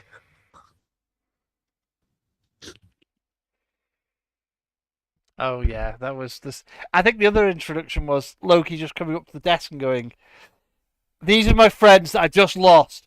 If you want to end up like them, come ahead and join us. If you don't, sit here and drink yourself to stupor." To which both Josh's new character, Barbie the Barbarian, and Barbarian Barbie, and your new character, Brother Aldrich, just sit there, look at each other and go, "Well, I've never got a better offer." What my actual voice is like, "Are you a murderer?" No, these people died. It did have some fun. I do actually have quite. I mean, you know this story, but I do actually have a proper D&D, like horror story, I guess. So this was long before. Oh, I know what story you're telling. This is why we made this podcast, this episode, so you could tell this story. Yeah, I guess so. Long before I joined the digital group, long before COVID and all that sort of stuff. D&D was not something I had been into. I knew about obviously through being a geek, but I'd never played. Didn't really know anyone that did play. Kind of like Magic the Gathering, never knew anyone that actually did it. So one day I used, I think it was Gumtree. It was one of those sites, and found a D&D group local to me, being run in a shop that I actually knew of, and it was a travel agents, and it always had these old posters on the side. No, it never really opened. Never knew it opened, but always there. So I turn up to the game, and I mentioned in the post I've never played before. I will. Is it okay that I need to learn? Should I turn up early? Should I do anything? No, turn up at this time. We'll be happy to help. So I was like, fine, lovely, good. So I wander along, and I get to the shop, and it's dark. So I knock on the shop's door, and the door starts to open, and there is a guy in a wizard's costume. Hello, I'm Oh, Jax. I'm here with D&D. Ah, new adventurer, come in. Okay. Yeah, everyone was in costume and everyone was in character. oh And yes. it is fine. You know what? I'm a cosplayer. I wasn't at the time, but I'd been working in the industry for a bit. I knew the whole scene. I was fine with this. What I wasn't really ready for was these people were in character and were never going to leave it. Which was very interesting for my first time. And I asked, how do I set up a character sheet?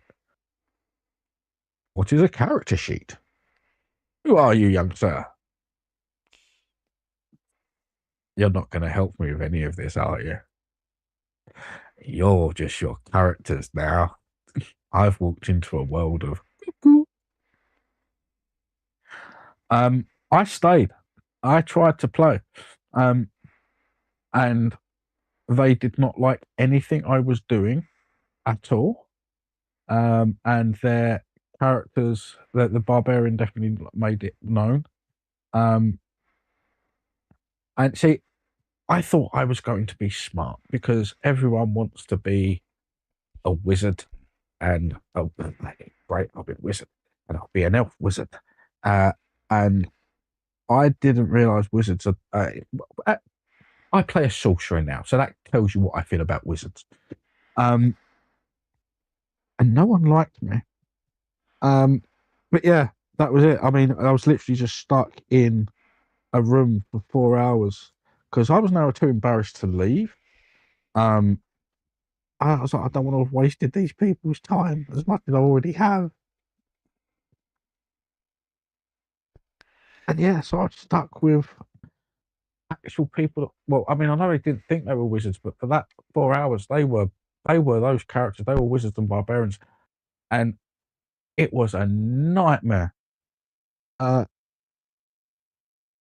and it did put me off ever trying to do any of this stuff ever again. To And a then COVID point happened. where, oh yeah, I mean, once again, just before lockdown, I did actually have another chance at playing, and I played a little bit. And I've mentioned this before. It's with my ex's brother. Um, Played D Mm-hmm. and D and had a group, and my ex wanted to learn how to do DMing. She found that quite interesting, and I wanted to play. I really just wanted to play. At this point in time, I was reading books about D&D, well, about D&D style games. I was reading things like Critical Failure and NPC, Spell Sword and Shield. And I really wanted to do it. I really wanted to get involved. And they invited me in. And that was where I got my first sorcerer and sort of learned a little bit about that. But that's also when I introduced into a battle. Same thing we actually ended up doing in one of our campaigns with our previous DFOs. I suggested that because we were at the top of a tower, we put everyone in a bag of holding, throw the bag of holding out the window, and then someone with featherfall or fly jump out the window, and then get down to the bottom and get everyone out of the bag. And everyone was very, very happy with this, and they followed it. Thought it was cunning. So we all got in the bag. We all got thrown out the window. The character jumps out the window to fly. and one of the other people, and they fall to their death. And this campaign that had been running now for quite some time before I arrived was now gone in 2 sessions because our story ended with 100 years later, someone finds a bag in a bush in an old rundown building. And when they open it, all corpses fall out along with loads of loot. I'll put up a shot with that. I was never, ever, ever invited back to that group. Funny enough, every time I was like, "Oh, when's the next D&D session?" "Oh, we're actually not playing for a bit." Die, motherfuckers. Oh. Only because I TPK. I'm actually do have a great history at TPK in groups. It seems. Yeah, you've done it you've done it in every campaign. Pretty much done it in every. campaign Other I've than run. yeah, other than the weird cosplay group and the aforementioned group before your one, And the I've current actually managed to campaign, TP. Yeah, the current campaign, it's looking like it's Gad that's going to become the bad. One of the party members is going to betray her, but it's Gad because Gad just lost what is it, 5 years of their life. And it's like I have no idea. I don't know who you guys are. Like, where the fuck am I with you people? well, I mean, the whole funny thing around that, though, if we are truly honest, is Gad went from being just like this, like sort of crazy, a little bit uptight, Paranoid. almost not with paranoid, almost Doc Brown type character. Um, they lost 5 years of their life plus their memories of those 5 years, of the previous 5 years, and not really through choice of their own, but because of weird shit that have been said by us, and then it weirdly correlating to actually things in his story. So we've gone, fuck it, we're going with it. It turns out his character has had a past as a Hooters girl. No, it was a Hooters a femboy Hooter. Yeah, same thing. But no. I think the funniest part about that entire shift, you said it isn't part. It was his own fault because he made a bargain with the tree. The tree, he failed the quest to get his wish, and the tree then said, "I'm taking five. If you fail, I take 5 years. I take 5 years of your life." He took the bargain. Oh yeah, no, I meant the events really of what happened to him after that in his story. Oh yeah, it's just But being, and then he walks but him into his basically boss for becoming- his boss for his job that he's currently been hiding from. Where the hell have you been? You're my best tutor. You're my best femboy. Oh, it was.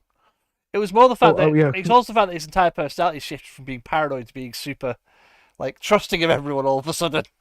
Yeah. It's like the complete opposite of Gad of the Gad that the party started with. The party they started with, it doesn't trust the party. It doesn't trust them that well. The son Gad now trusts them completely, to the point of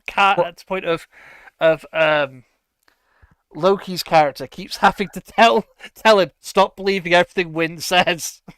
Because Wynn keeps trying to convince him that he owes her money. Well, the big funny one I think for me though, and this was down to Gad playing the character perfectly, and now the bits that went as well. Because I mean, a lot of this is down to how good the players are with their characters. But like, so they had lost their memory and all this shit, and it's quite easy to, get that information and then just carry on. Literally your character is still the same character.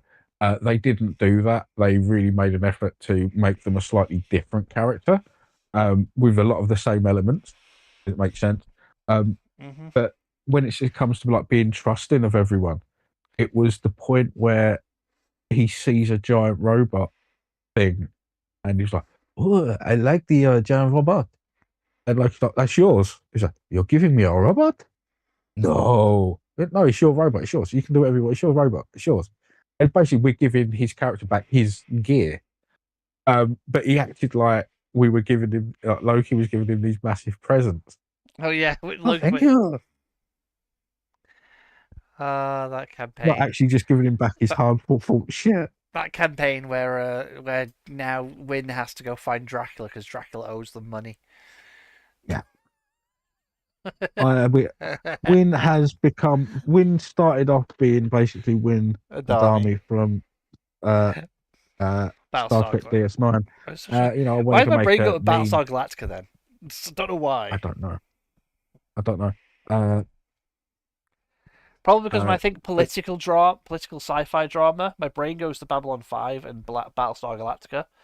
Because a lot well, of yeah. Galactica is Also, political drama. Adama is the name as well, so it's Yeah. easy to get those two brain wired. Um, but now for some reason they've become sort of like a well, they went from being like this sort of like say a devious religious magical character to sort of then becoming um a BDSM Matrix character because in this world we have guns and guns are great in certain situations. And I learned unmagic missile and took out some things. The I first love time you guns use in that, just oh my god! I just remember the entire first combat of this current campaign, where because it was we had Kieran at that point because Kieran wanted to try yeah. D&D out. When the player was going to try D&D out at the start of the campaign, where Kieran stabs his sword into a wall. You drop your gun. Loki can't cast a spell to save his life, and Oh, Gad just fell over immediately. And I was like, this is going to go well. this is a brilliant opening to a campaign. The entire party in this first combat with these level 1 enemies carrying the equivalent of like a light, like a dagger and shit. I've just fucking got everything stuck in the wall.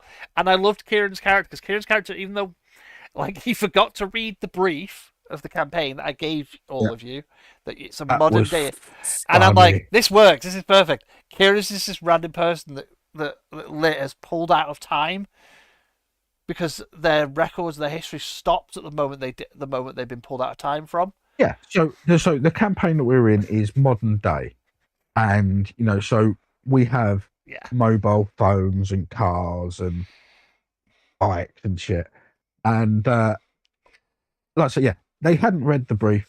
They were thinking old school D&D, so they had fully prepped a character for swords and sorcery, um, horses and minotaurs and shit. Um, so when we get outside, and it was funny when he was describing this character because like we had all mentioned, like we'd all got classical stuff on. Don't get me wrong, like for our characters, but we'd all described it as slightly modernized versions. It was like I'm in armor. Okay, fair enough. He's playing a paladin, I guess. And like in my head, I honestly was thinking police armor, right? oh yeah. At that point. And it wasn't until had to go somewhere and it was like, and before we'd even mentioned what we were doing, in all earnest, he was like, as a paladin, to you, he was like, as a paladin, do I have a horse? And you stopped for a second and was like, yeah? Yeah. Well, I get on my horse and I ride it. I was like, okay. And I had already put in my character notes and checked with could I have a hover Vespa? It would go no faster than anything else. It could only hover like a couple of inches off the ground. It would basically be just a normal Vespa, but it hovers. And you was like, yeah, right. So I was like, I get on my hover Vespa and drive past the horse. And Loki's like, I get in a car. And everyone else is like, where we get in the car with Loki? And he was like, why do you have cars and hover Vespas? Why the fuck do you have a horse in the Why'd you have a 21st horse? century? Why'd you wear the horse? And then why are you wearing plate armor from the half plate armor from the 18th century? Because I'm a paladin, and I'm like, oh, Kieran, did you not read the brief? No. Oh god damn it, Kieran! It's like Kieran. So you are a knight from you are an old ancient knight from this paladin order. And the thing is, it worked in the dynamic. It actually Yeah, was. Kieran's character was it perfectly really did nice in the work. dynamic. It was a really good character. Well, it actually worked because it's like we might be more. We're not actually more intelligent than him. It's just that he's a bit. I must smite all the evil. I am a Yeah. paladin. And in a weird way, because of the way that he did it, it really then sort of harkened back to the original story of different realities and universes, because this one had been pulled out of a different kind of area, like different thing, whether it be time or reality. He was there, you know.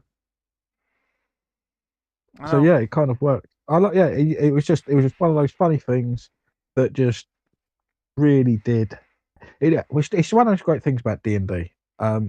Something stupid, something random, can actually become something that makes not only a session but the game going forward. It ends up being the core that other things link onto, and that was one of those little moments.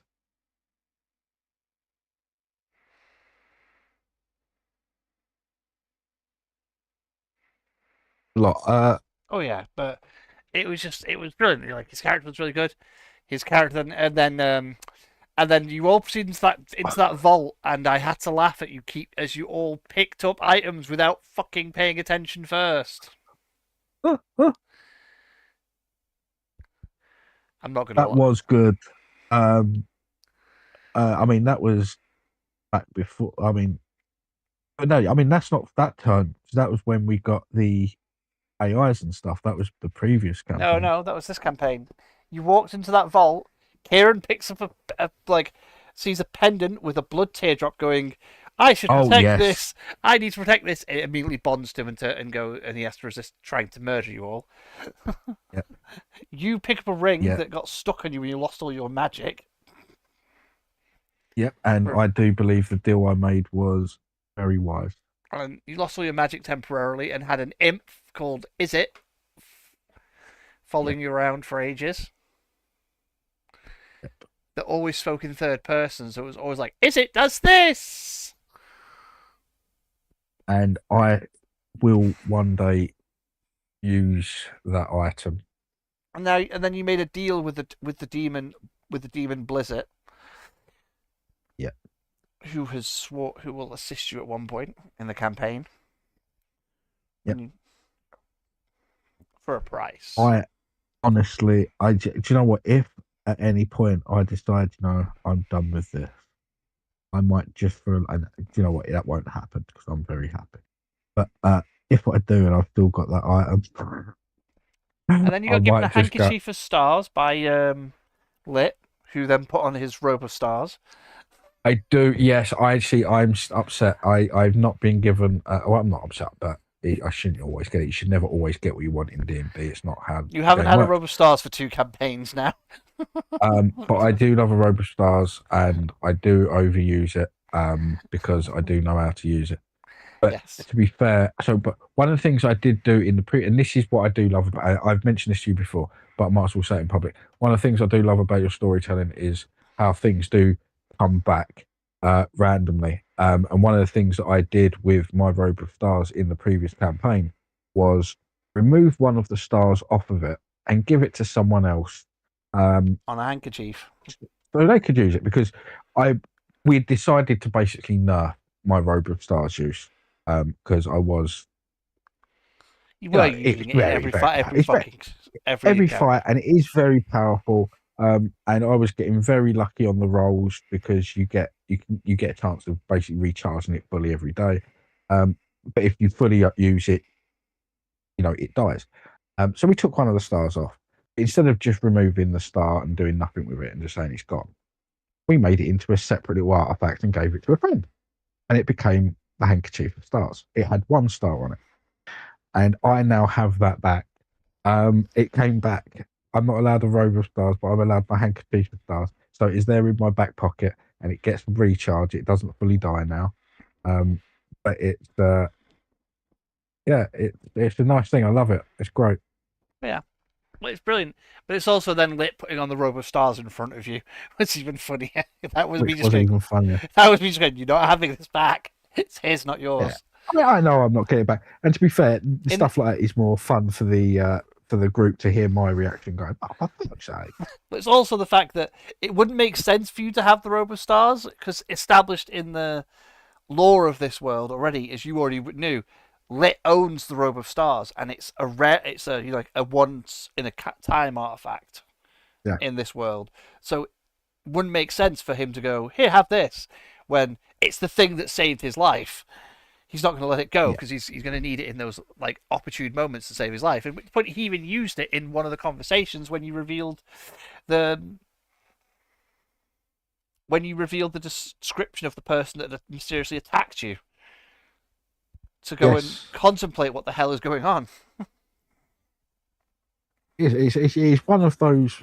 It is one of those D&D things that that you'll never know about it unless you play D&D and you get to use it.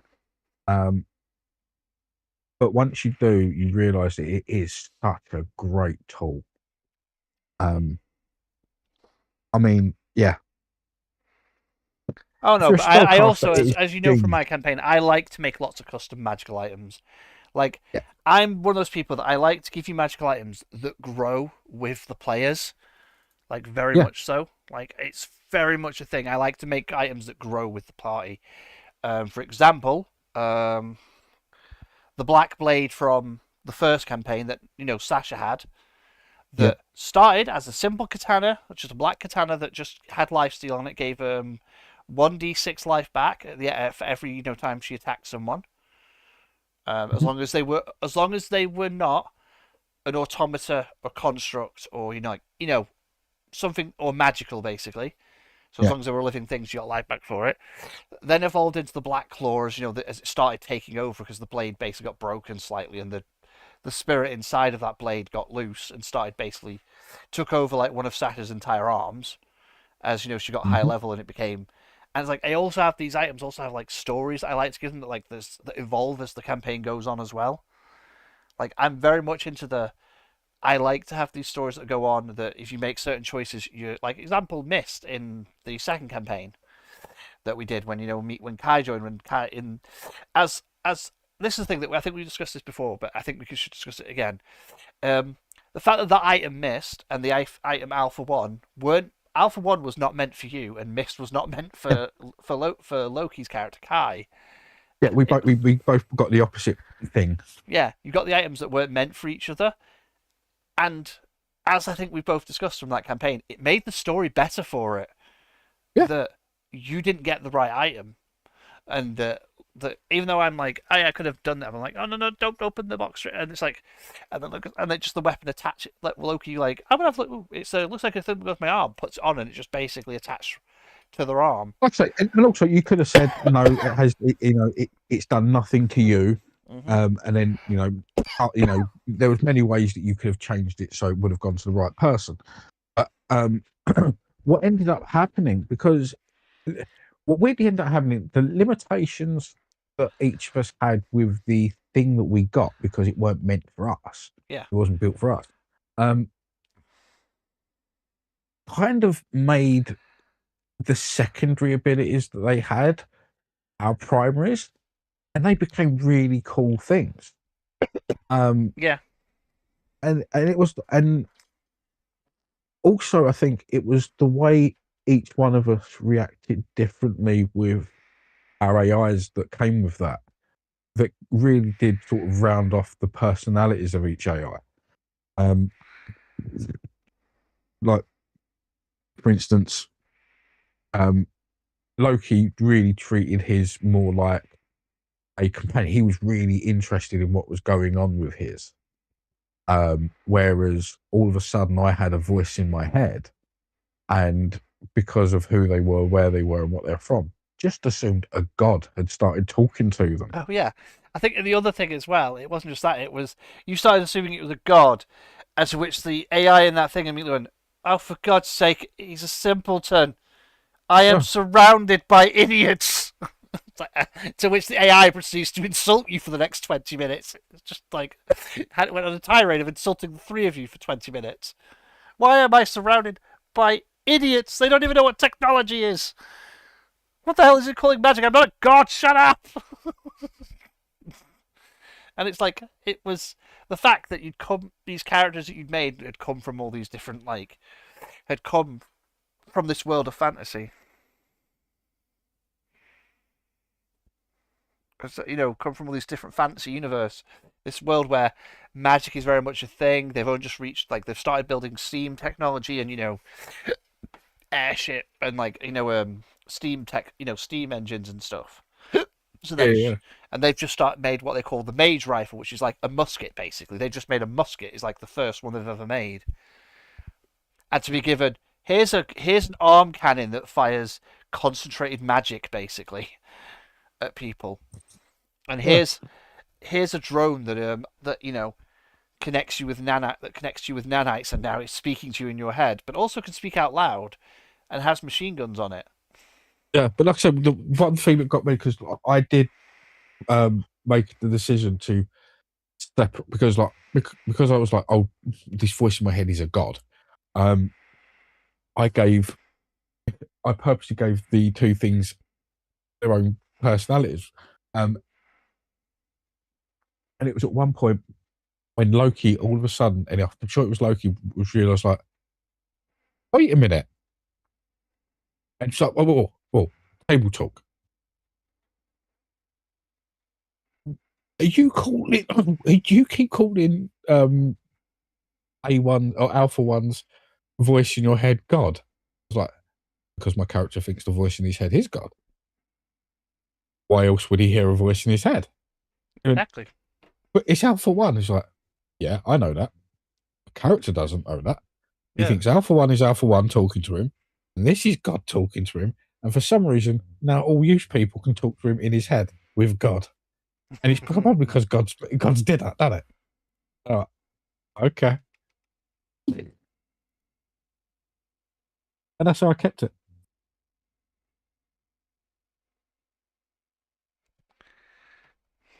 Oh, and when we met, what was that? What was it? The one, the word I just said with slightly different syllables. And it turned it into something else. I can't remember what it was now. But that destroyed Loki for a bit.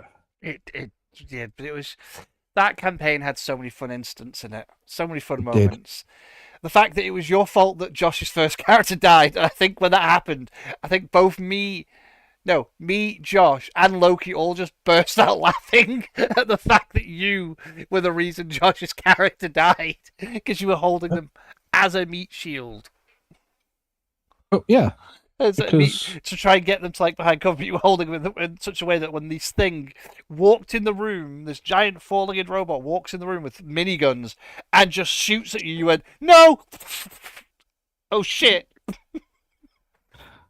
I mean, it was very Deadpool. It was Deadpool 2, Deadpool Wolverine 2 years or 3 years before Deadpool Wolverine. I think I can save him. But it was. It's just the fact that it was Honest. just the shit. It was like, well, that's like Josh. Josh, you're currently down, aren't you? Yeah. You just got hit by a lot of shots. Because I did, and Jax will attest to this. I did roll to see who it would aim at out of the three of them. Yep. The dice just Just got decided apparently unlucky. Josh was the one that was getting shot in the face by this thing because he was being held up, and this thing just went out of Jack, and it's like it goes for Jack. It's like, okay, Jax, where are you holding Josh? Oh, where are you holding Josh's character? Oh, they're currently I'm currently In just front of me. in front of me. Oh, okay, and I did deliberately ask Josh, do you care? Are you if I roll a d2 to see if this thing hits you or Jax, do you care? I was like, no. And the dice decided Josh was the one that got hit, and it just went and downed him. It did decimate him. It was particularly funny. But yeah. It was just, and he's dead, and oh great, one player's down, and this is only like session 6. And this was like, Kai had only joined us in like 2 sessions ago, and immediately goes, oh, we lost someone. Remember the thing with the big killer death lasers? When I was Aldrich. Oh god. And every time, I think it was Loki. Every time no, it weren't Loki. It might have been Josh. every time they went down. Um, I picked them back up again, only for them to be automatically targeted by the killer death laser. It was Josh. He kept get no. It was Loki. It was Loki. You kept getting Loki up. They kept going back down, then exploding again. You got them back up, and then they went back down again and got exploded again. It's like this is just a They were constant. basically, I was using them as a grenade. It was, The problem was, is I think eventually the armor broke the because remember every time they went down, they had to roll to see if the armor's battery yes. died, and the battery died I think on the third time, so the armor stopped exploding. It's like oh. But it also meant Loki He's then had bad. disadvantage on their attacks because the armor was no longer powered; it was sluggish. Oh, that was a good fight. That was a good session. That was. And then the final battle with Ravon was brilliant. With meeting the final battle with the real thing that was Ravon, because Ravon had at this point had been killed, but Yeah. with the thing behind the whole Nameless King itself, which in not the Nameless King itself, which isn't a Nameless King, it turns out was a rogue AI that had basically so at this the campaign at this point they'd finally been revealed that these weren't other worlds. What had happened is, if you ever played the game Ark, these were basically essentially other arcs that were hovering over this dead Earth, basically. That the players had not been traveling between a multiverse, they're traveling between different arcs, and because of the conditions of each arc, life had just evolved different ways because they've been sat on these arcs for so long. And these towers that were at the center of everything, their entire job was to make sure that the civilization on the ark can never leave the ark. But because they weren't programmed to wipe everyone out, they were just programmed to basically just decimate, technology. People kept surviving, and because of it, the generations of breeding and people these races started to naturally evolve because of the environment. Um, and it turns out that the magic is actually the nanomachines that has been in everyone's blood like lines for all these times, and it's just they're actually accessing system commands, basically.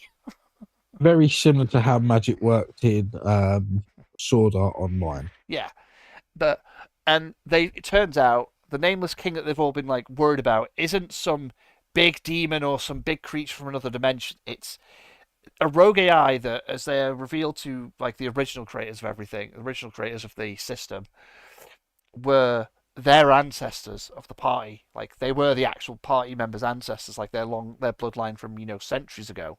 That's Mhm. why each arc has the same sets of bloodlines on it.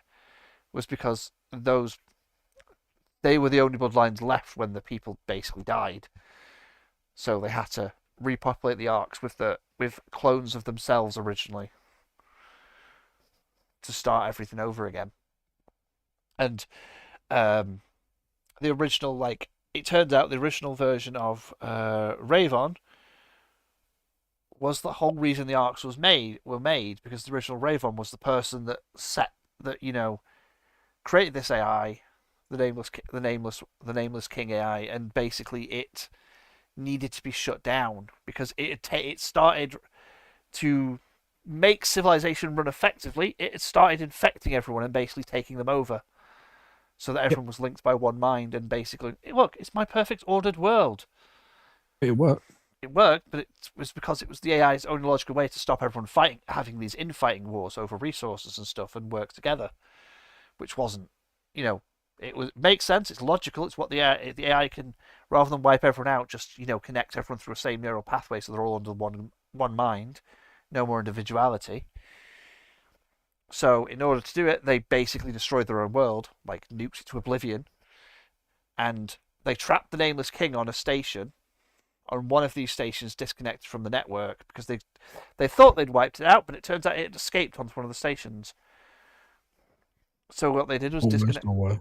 Oh yeah, it disconnected that station from the network, and that station's been offline ever since. And the party finally gets, and what the party had accidentally done at one point is reconnect the network to that station. And every time the network station had come online connected to it, the Nameless King had started taking over. That's and corrupting people, basically. Oh, wait, shit.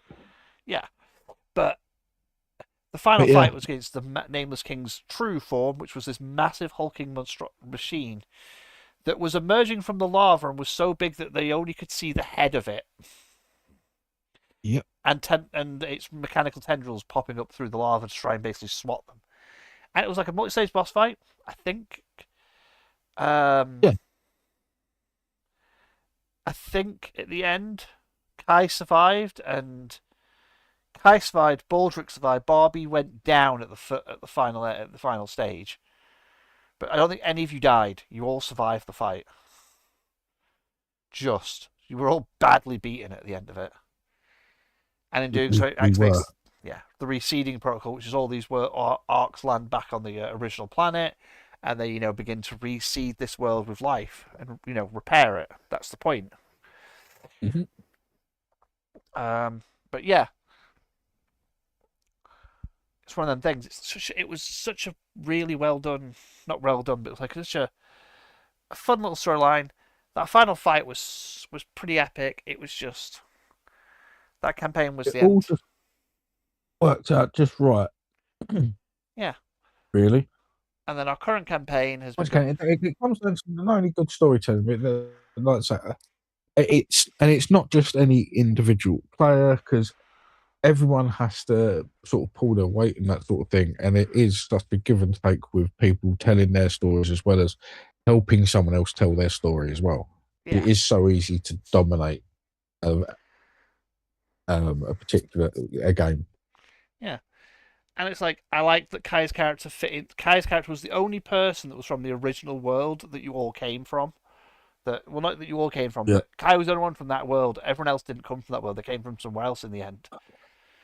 They all just come from different, realities together, basically, to work together in the end. Yeah, well, because my original one was a sea elf, because that was my pick for a crazy character. Yeah. Remember?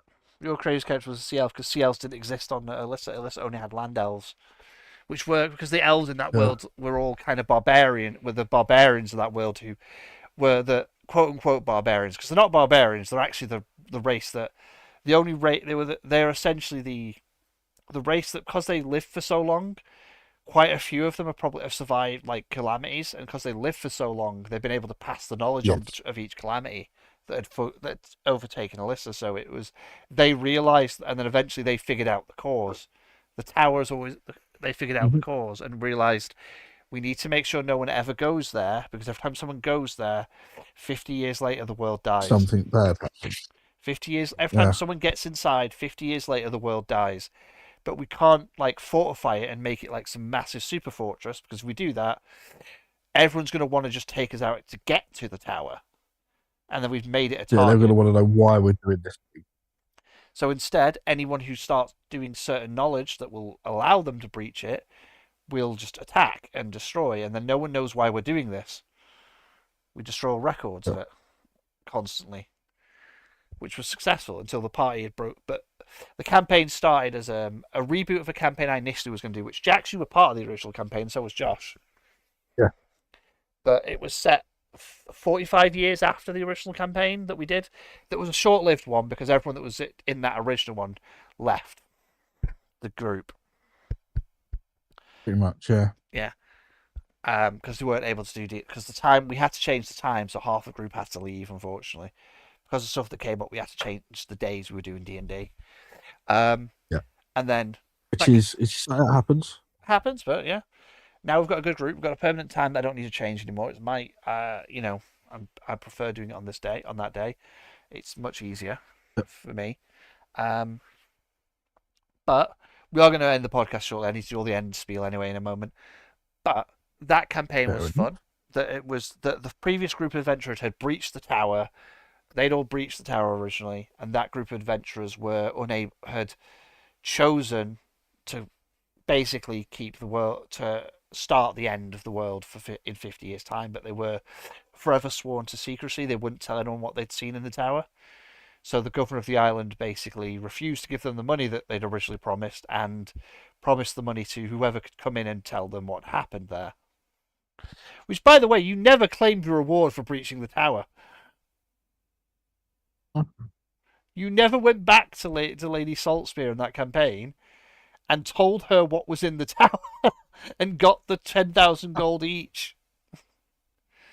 You actually never Because we're went good. back to her. Because We know a task. Yeah. Actually, no, didn't we? In all fairness, I vaguely remember us not being on good terms with Saltspear by the end. Oh, you were on good terms with her. Oh, fair enough. She I thought literally we'd done. I gave thought you the key to her vault and told you to retrieve stuff from her vault, but make sure you bring her back her staff. When the yeah, I know. when Yeah, the Athenians when Althea invaded the port and took over. You know, Yeah. the humans that hate anything that wasn't human. Fair enough. Said you could take any loot that you find. And then I don't know what. not last session, but the session before it, I did or did not spend, I think, an entire 3 hour session where I wanted to bang my head against a wall for 3 hours. Oh, one of the stupid puzzles. Your fault. You make stupid puzzles. It was a play on words. Still stupid. Enter twice, leave once. The mirror reflects the door. Stupid. The answer was cover the mirror. Still stupid. The answer was the simplest answer, and you spent 3 hours debating how to do this puzzle, and I was just sat there going, this puzzle is so simple. How are you not trying this solution? Why are you trying so many different things except the one solution of cover the fucking mirror? Puzzle. The best part is, and you know what the best part about that puzzle was, Jax? What's that? That was the same puzzle I gave you when you went to that room the last time. Yeah, I think in the original campaign, and I was sat there going, Jax should have remembered the fucking answer. Why is he not remembering the fucking answer? Honestly, because I thought it'd be unfair to cheat the system, and I wanted to let everyone else have a go. You didn't even. It wasn't even you. It wasn't even you. You couldn't even give the answer when the answer. No, You're the one who kept. You didn't even know. Have a fucking donkey is what the answer was. In all honesty, I've forgotten. Yeah. Simplest puzzle. There is a mirror reflecting the wall and 3 potions. The minute you pick up a potion, the mirror on the walls, the mirror that is reflecting the potions in the door displays the words: "Enter twice, leave once." Answer the puzzle. What can I? Finally, guys went, can I cover the mirror? And yeah, go ahead, try that. What happens now when I pick a potion? The door, nothing happens. Ah. Worked, didn't it? Oh, I know, that's what I mean. Every other time you try, every other solution, the door just locks. I mean, we were getting really confused about the potions. In all fairness, it was simply. We got hyper fixated on those potions. You did. You like the potions to clear the solution. No, the potions are the rewards, you idiots. Very, very, very close. It was so fucking. It's like I just sat there. I think we spent 3 hours in one session and 2 hours of another session on that one puzzle, and I'm just like, I fucking hate this. Am I gonna have an aneurysm by the end of this last session? Because you. Oh yeah, I mean, we were having a laugh. In all fairness, I mean, we were here to collect loot and bullshit, and we're sitting there with a mirror and a couple of potions that keep disappearing and not turns up. No, it was every time you took a potion, the door locked. The door basically had massive bars appear over it. Yeah. And you all kept rearranging the potions and doing all sorts of shit to try and figure it out. And I was just sat there going, "Enter twice, leave once." And we would get really annoyed because we love it when people repeat stuff to us constantly and we don't know why. And it's just like, I was like, do you want the solution? I'll give you the fucking solution if someone of you makes an intelligence check. No, no, we want to figure it out ourselves. I'm like, Because we're good players. the thing is, I made that room on purpose. So there's so many red herrings in it. The only thing that, like, I describe as described this room is this: inside the room there is a massive statue of a dragon, a pile of gold to one side. On a pedestal, on the opposite side of the wall, there is a mirror that reflects the door and a pedestal. On that pedestal, there are 3 potions: one red, one blue, one green. You're all like, the dragon's going to come alive and kill us when we steal the potions. And I'm just like, the dragon's a statue. It's not going to do anything. It's just a statue. There was claw marks on the floor, which was very much a sign of this dragon's going to kill you. The claw marks on the floor were from some person that was from the previous people in the group in this room. We know that now. From their frustration. I don't know how to solve this puzzle. Fucking cover the mirror. Like I say, we know that now. We do. At the time, we were baffled. I love the fact at the end of it, everyone's going, that makes no sense. It makes perfect sense. When you enter the room, in the mirror, you are reflected entering the room. Therefore, you entered the room twice. The mirror's not reflecting you leave. Therefore, you only leave the room once. That doesn't make sense. It makes perfect sense. It's a metaphor. Just get over it. We're done. Get out. I'm not getting over this puzzle. Oh, I mean, that's what we ended up having to say. It's done. Get the heck out.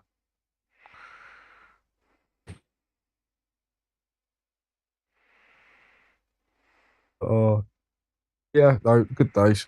Good D&D days. Gotta love them. I love running a D&D campaign for my players. I don't want to murder them all anytime, ever.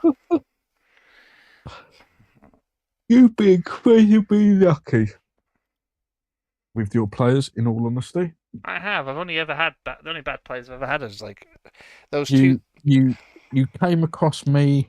You found gold, and because of that, you find really good players.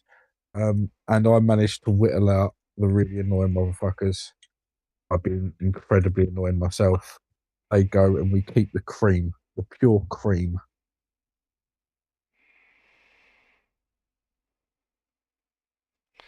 But There was one. I won't mention names or anything. no, there was But- two. There was two that didn't really gel with us at all.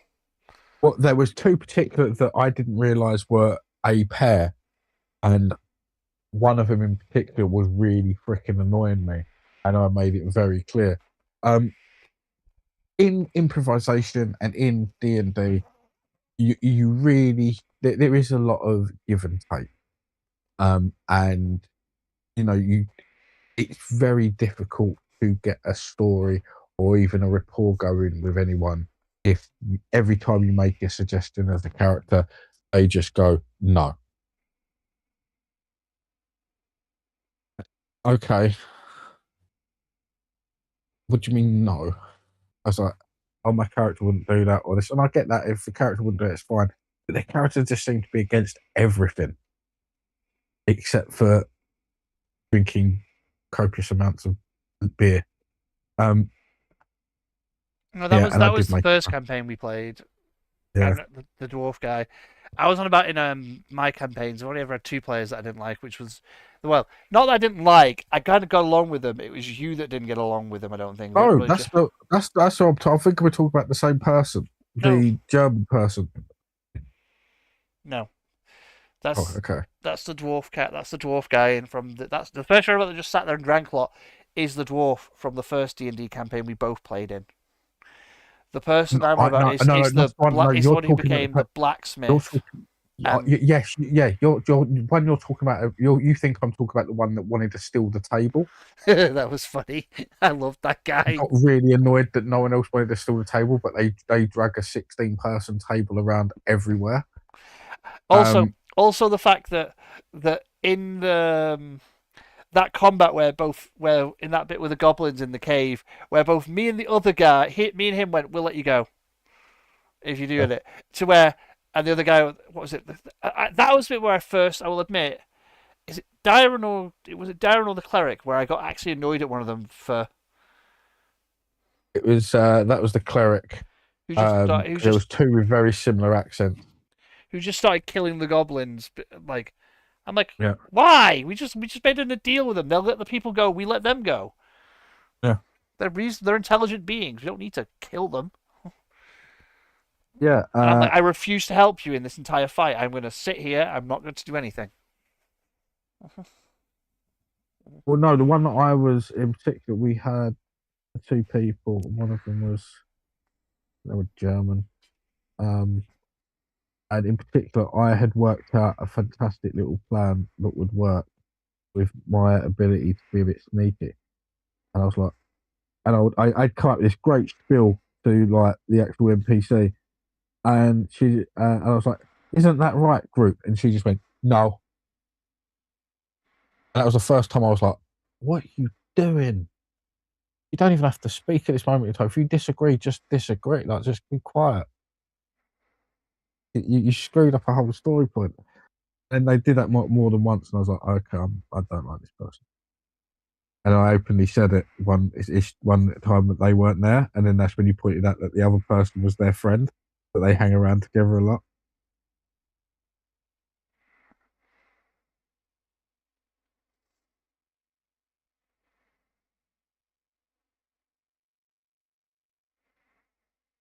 Oh yeah, the two people that were lost were that it was just yeah okay cool. They didn't really mesh with the group, so we left. They left, Yeah. and then we got Loki, and Loki was just perfect. Wasn't oh okay. I thought Loki was in and amongst us at that point. No, that was Didn't before realise he Loki. came in. That's before she Wow. joined. That was before Yeah, Loki joined the group. Loki is perfect. I absolutely adore Loki. Loki's character Kai was like okay, was like because Loki made a character based on the lore I'd written for the world.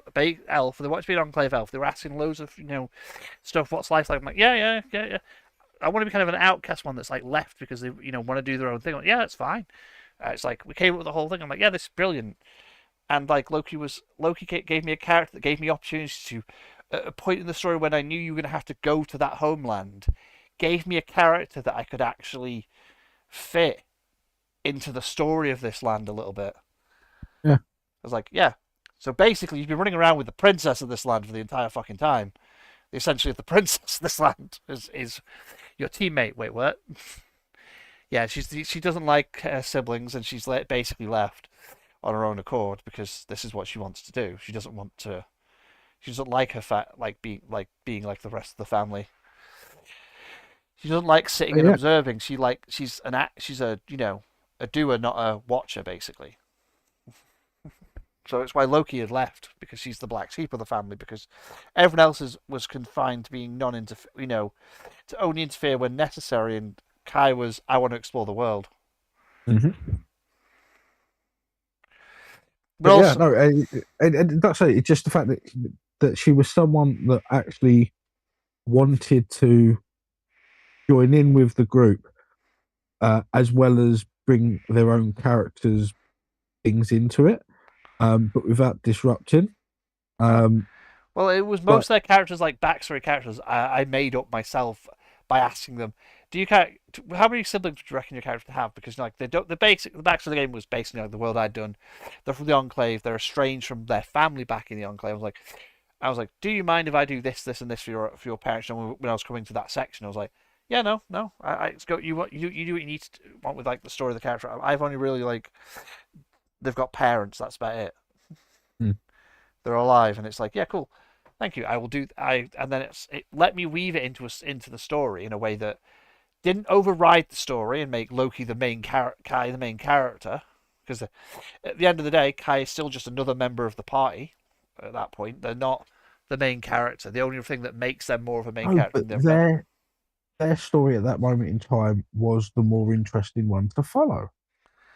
Well, And that's not because you had done that. Not, I mean, you had obviously you created the story, but that's because of the things that we were doing with the story you gave us that made it an interesting story. that's the thing about D&D. That's how it evolves. It's um, if all the parties involved don't aren't being creative in any way, Yeah, it doesn't work. no, And you it's a gave us a collaborative game. great foundation. Yeah, you gave us a great foundation to make up some stories. Um, and they just sort of all worked at the right time. Well, it's got That's it's as a DM, I will say this is my opinion on what makes a good DM, right? It's not everyone's opinion. It's not the de facto opinion. It is my opinion on what makes a good DM, and I don't know if you'll agree with me on my response on what makes probably not. me a kind of a good DM, right, Jax? Yep. Is that a good DM is someone who, yeah, creates this world for their players to play in, but is good at adapting bits from what their players give them to make the story more interesting and more collaborative for everyone, rather than focusing on rather than someone who is, I want you to follow my story or deviate and don't deviate from all, or if you do, I'll do some stuff, but I'm going to eventually try and lead you back to the story. Like, for Yes. example, in not this campaign, but in the previous one, there was a whole point in that campaign where you guys went off and did something else that wasn't even related to the main story for a little bit because you wanted to go and do it. You're like, we're going to go explore the Elven Enclave. This is the only time we're ever going to get to come here because we know that they viciously hate outsiders, and the only reason we're safe is Kai is with us, and we would not be allowed to come back here. So let's learn a bit more about their culture. And you went and did that for a little bit, but like sidetracked yourselves instead of going straight to, you know, Well, I mean, we wasn't really in a need to go back to anywhere, and it was nice to be where we were. There was yeah, a couple of interesting things for us to do. We did them, yeah. yeah. And it's like it was also where the Dryad exploded, but it's like it's using the stuff your players give you and the tools of the world you've made to create a good story, to create a story for your players. And being, in my opinion, a good DM is adaptable.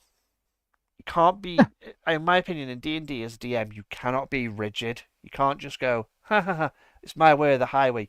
You've got to have leeway. You've got to be capable of working with your players to make a story that they're going to enjoy and catering to what your players want. Like, example, in that campaign was very much, you're very much a bit more role play heavy than combat heavy.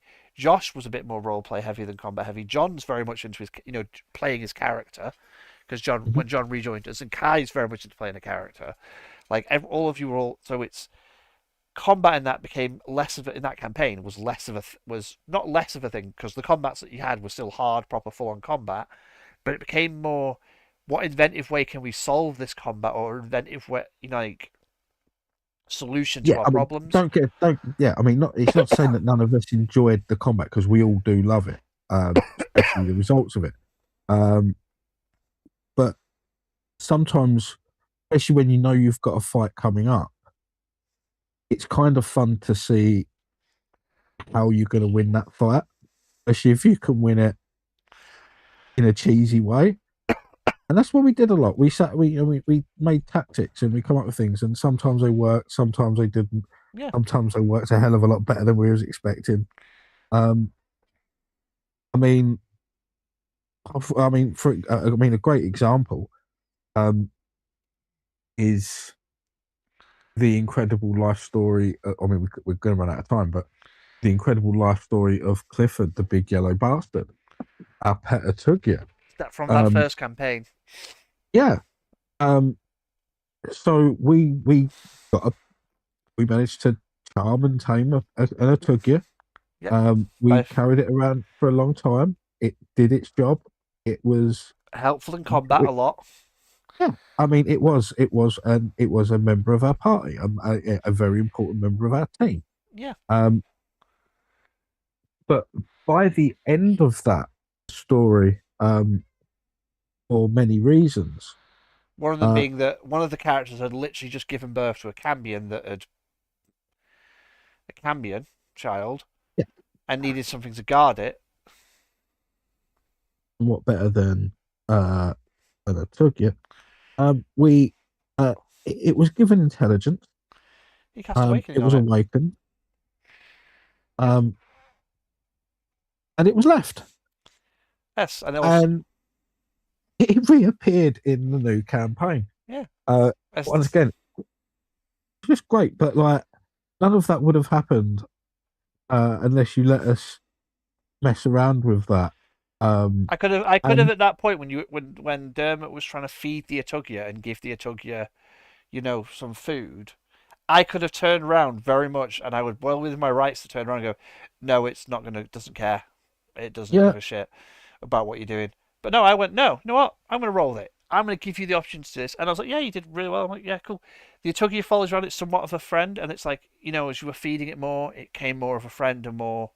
You know what I mean? well, I, this was the interesting thing because the one that tamed it had never actually touched the fucker. Yeah, they kept Uh, getting bit. Every time Dermot went to pet it, it bites him. Every time you, that was like, we don't want to tame this thing, went to pet it, it was, oh. yeah, but it did become like the greatest money making scam in all of D&D because we would rock up at literally towns and go, look, have you got trash you want to get rid of?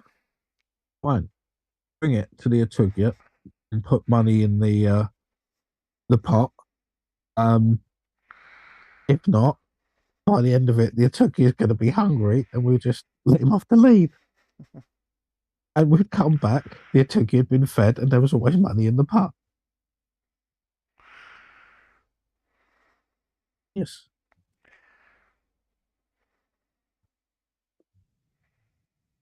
but it was overpowered. But yeah, and now he's a fully intelligent, basically sub mayor of one of the biggest cities that's around. Well, no, Um, he's a super intelligent sanitation head of sanitation for one of the biggest countries in in Faerun as it is now, in the capital city of the country.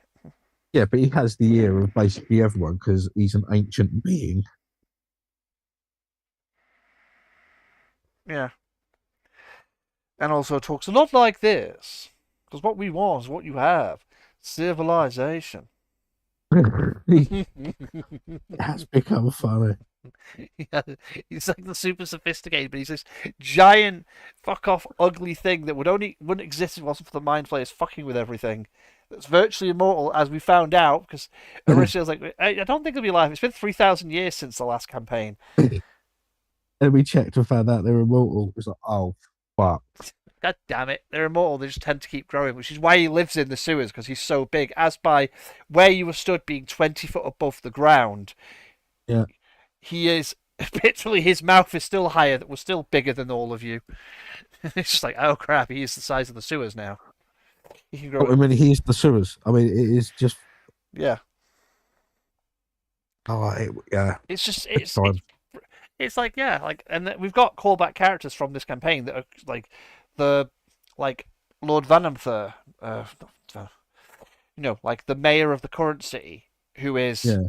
literally the Elune mind flayer that you met in the original campaign. That is the guy that created the first anti magic field that Yeah. kept you safe when you were first fleeing the Shadowborn, for example. You know what I mean? And Yeah. I like, do. I was there. yeah, but that's what I mean. Like you're meeting Lit, who is one of the heroes of the original campaign, and you've met Sasha, who has returned from the same place, but Sasha's only able to return temporarily, whereas Lit was the only one who didn't die and doesn't understand why, doesn't understand why Sasha's trying to stop him from resurrecting the rest of their friends. And you guys have just been basically given, Exposition 101 of why Sasha doesn't want you to resurrect them, because it's going to break the world again. Their deaths are they became the replacement for the old guardian beasts Yeah. when they But all died. luckily, we're carrying on because we get paid. Yeah, you get paid. You could, or you talk Lit out of it and he pays you anyway. He could pay you any. Yeah. It's a lot of extra work without extra pay.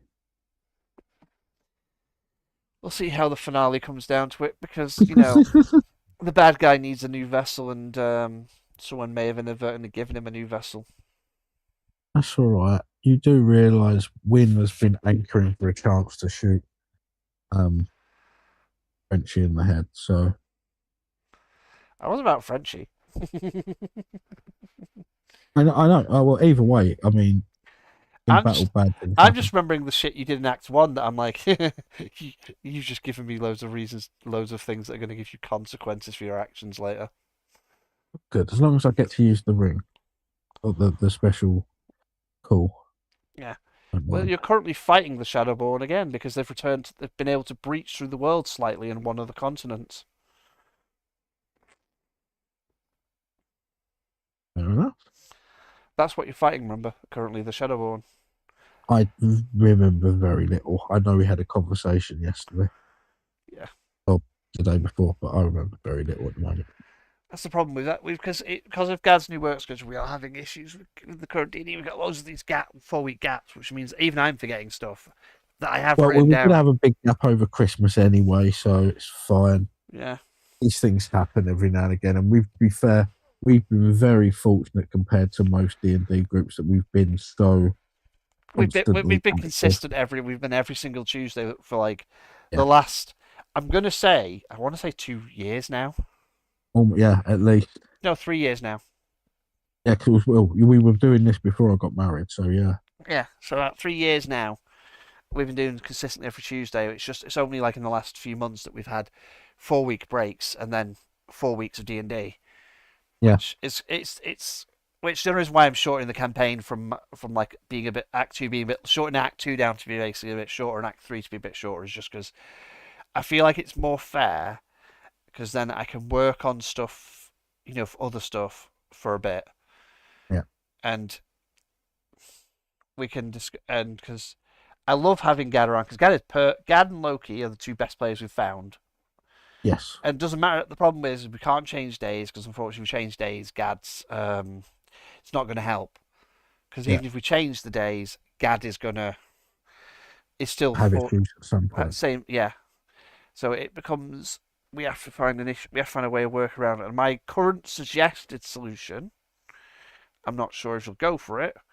I'll discuss it with you in a minute. But before that, I'm going to end the podcast here today. So we're going to say goodbye.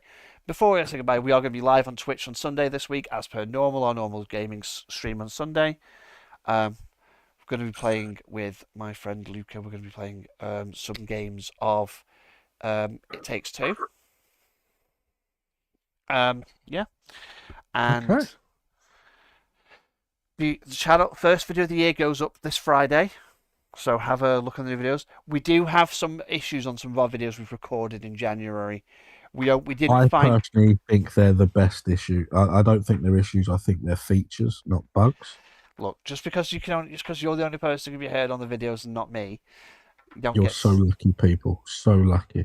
But we have now resolved them. We had to change the recording software we use. Apparently, the recording software we use stopped recording my voice when I was recording stuff, so we've had to change everything on the recordings. Apparently, it had AI in it, and it knew what not to record. So we've sorted that now. So videos from February onwards should have everything back to normal as per before. We apologise for if they started in December. We apologise for the issue. We have resolved it. As you can see, we've resolved it on the podcast as well. But there is the Alien episodes will resume shortly. They will be on a Monday every 2 to 3 weeks, as per normal. They will resume either next week or the week after. Oh, no, sorry, not next week. The week after they will resume at least after next week. It may not be something in February. We want to get a couple. We need to get a couple of episodes done. There is new content coming to the channels on a Wednesday. It's going to be possibly a bit more scripted than what you're used to. So that will be coming. The showcase series is going to continue on every Friday. But yeah, as always, subscribe on this. Watch us on the YouTube and the VOD. If you want to watch the VOD, catch the VODs for any previous episodes. Go on YouTube. We've got the first season, the second season, which are much improved production values, as you can see. But yeah, we will be back in 2 weeks' time, and I believe we'll probably be discussing the Fallout series. I think. I do hope so. Because I need to continue watching. I've watched the first 3 episodes. It's just I haven't had a chance to watch this week's episode. But yeah, so as usual, we'll be back in 2 weeks' time as normal. I'll be streaming on Sundays, every Sunday on Twitch. with some friends or on my own, feel free to join the Watch the Switch stream. And I hope you all have fun. And I'm going to say goodbye. Say goodbye, Jax.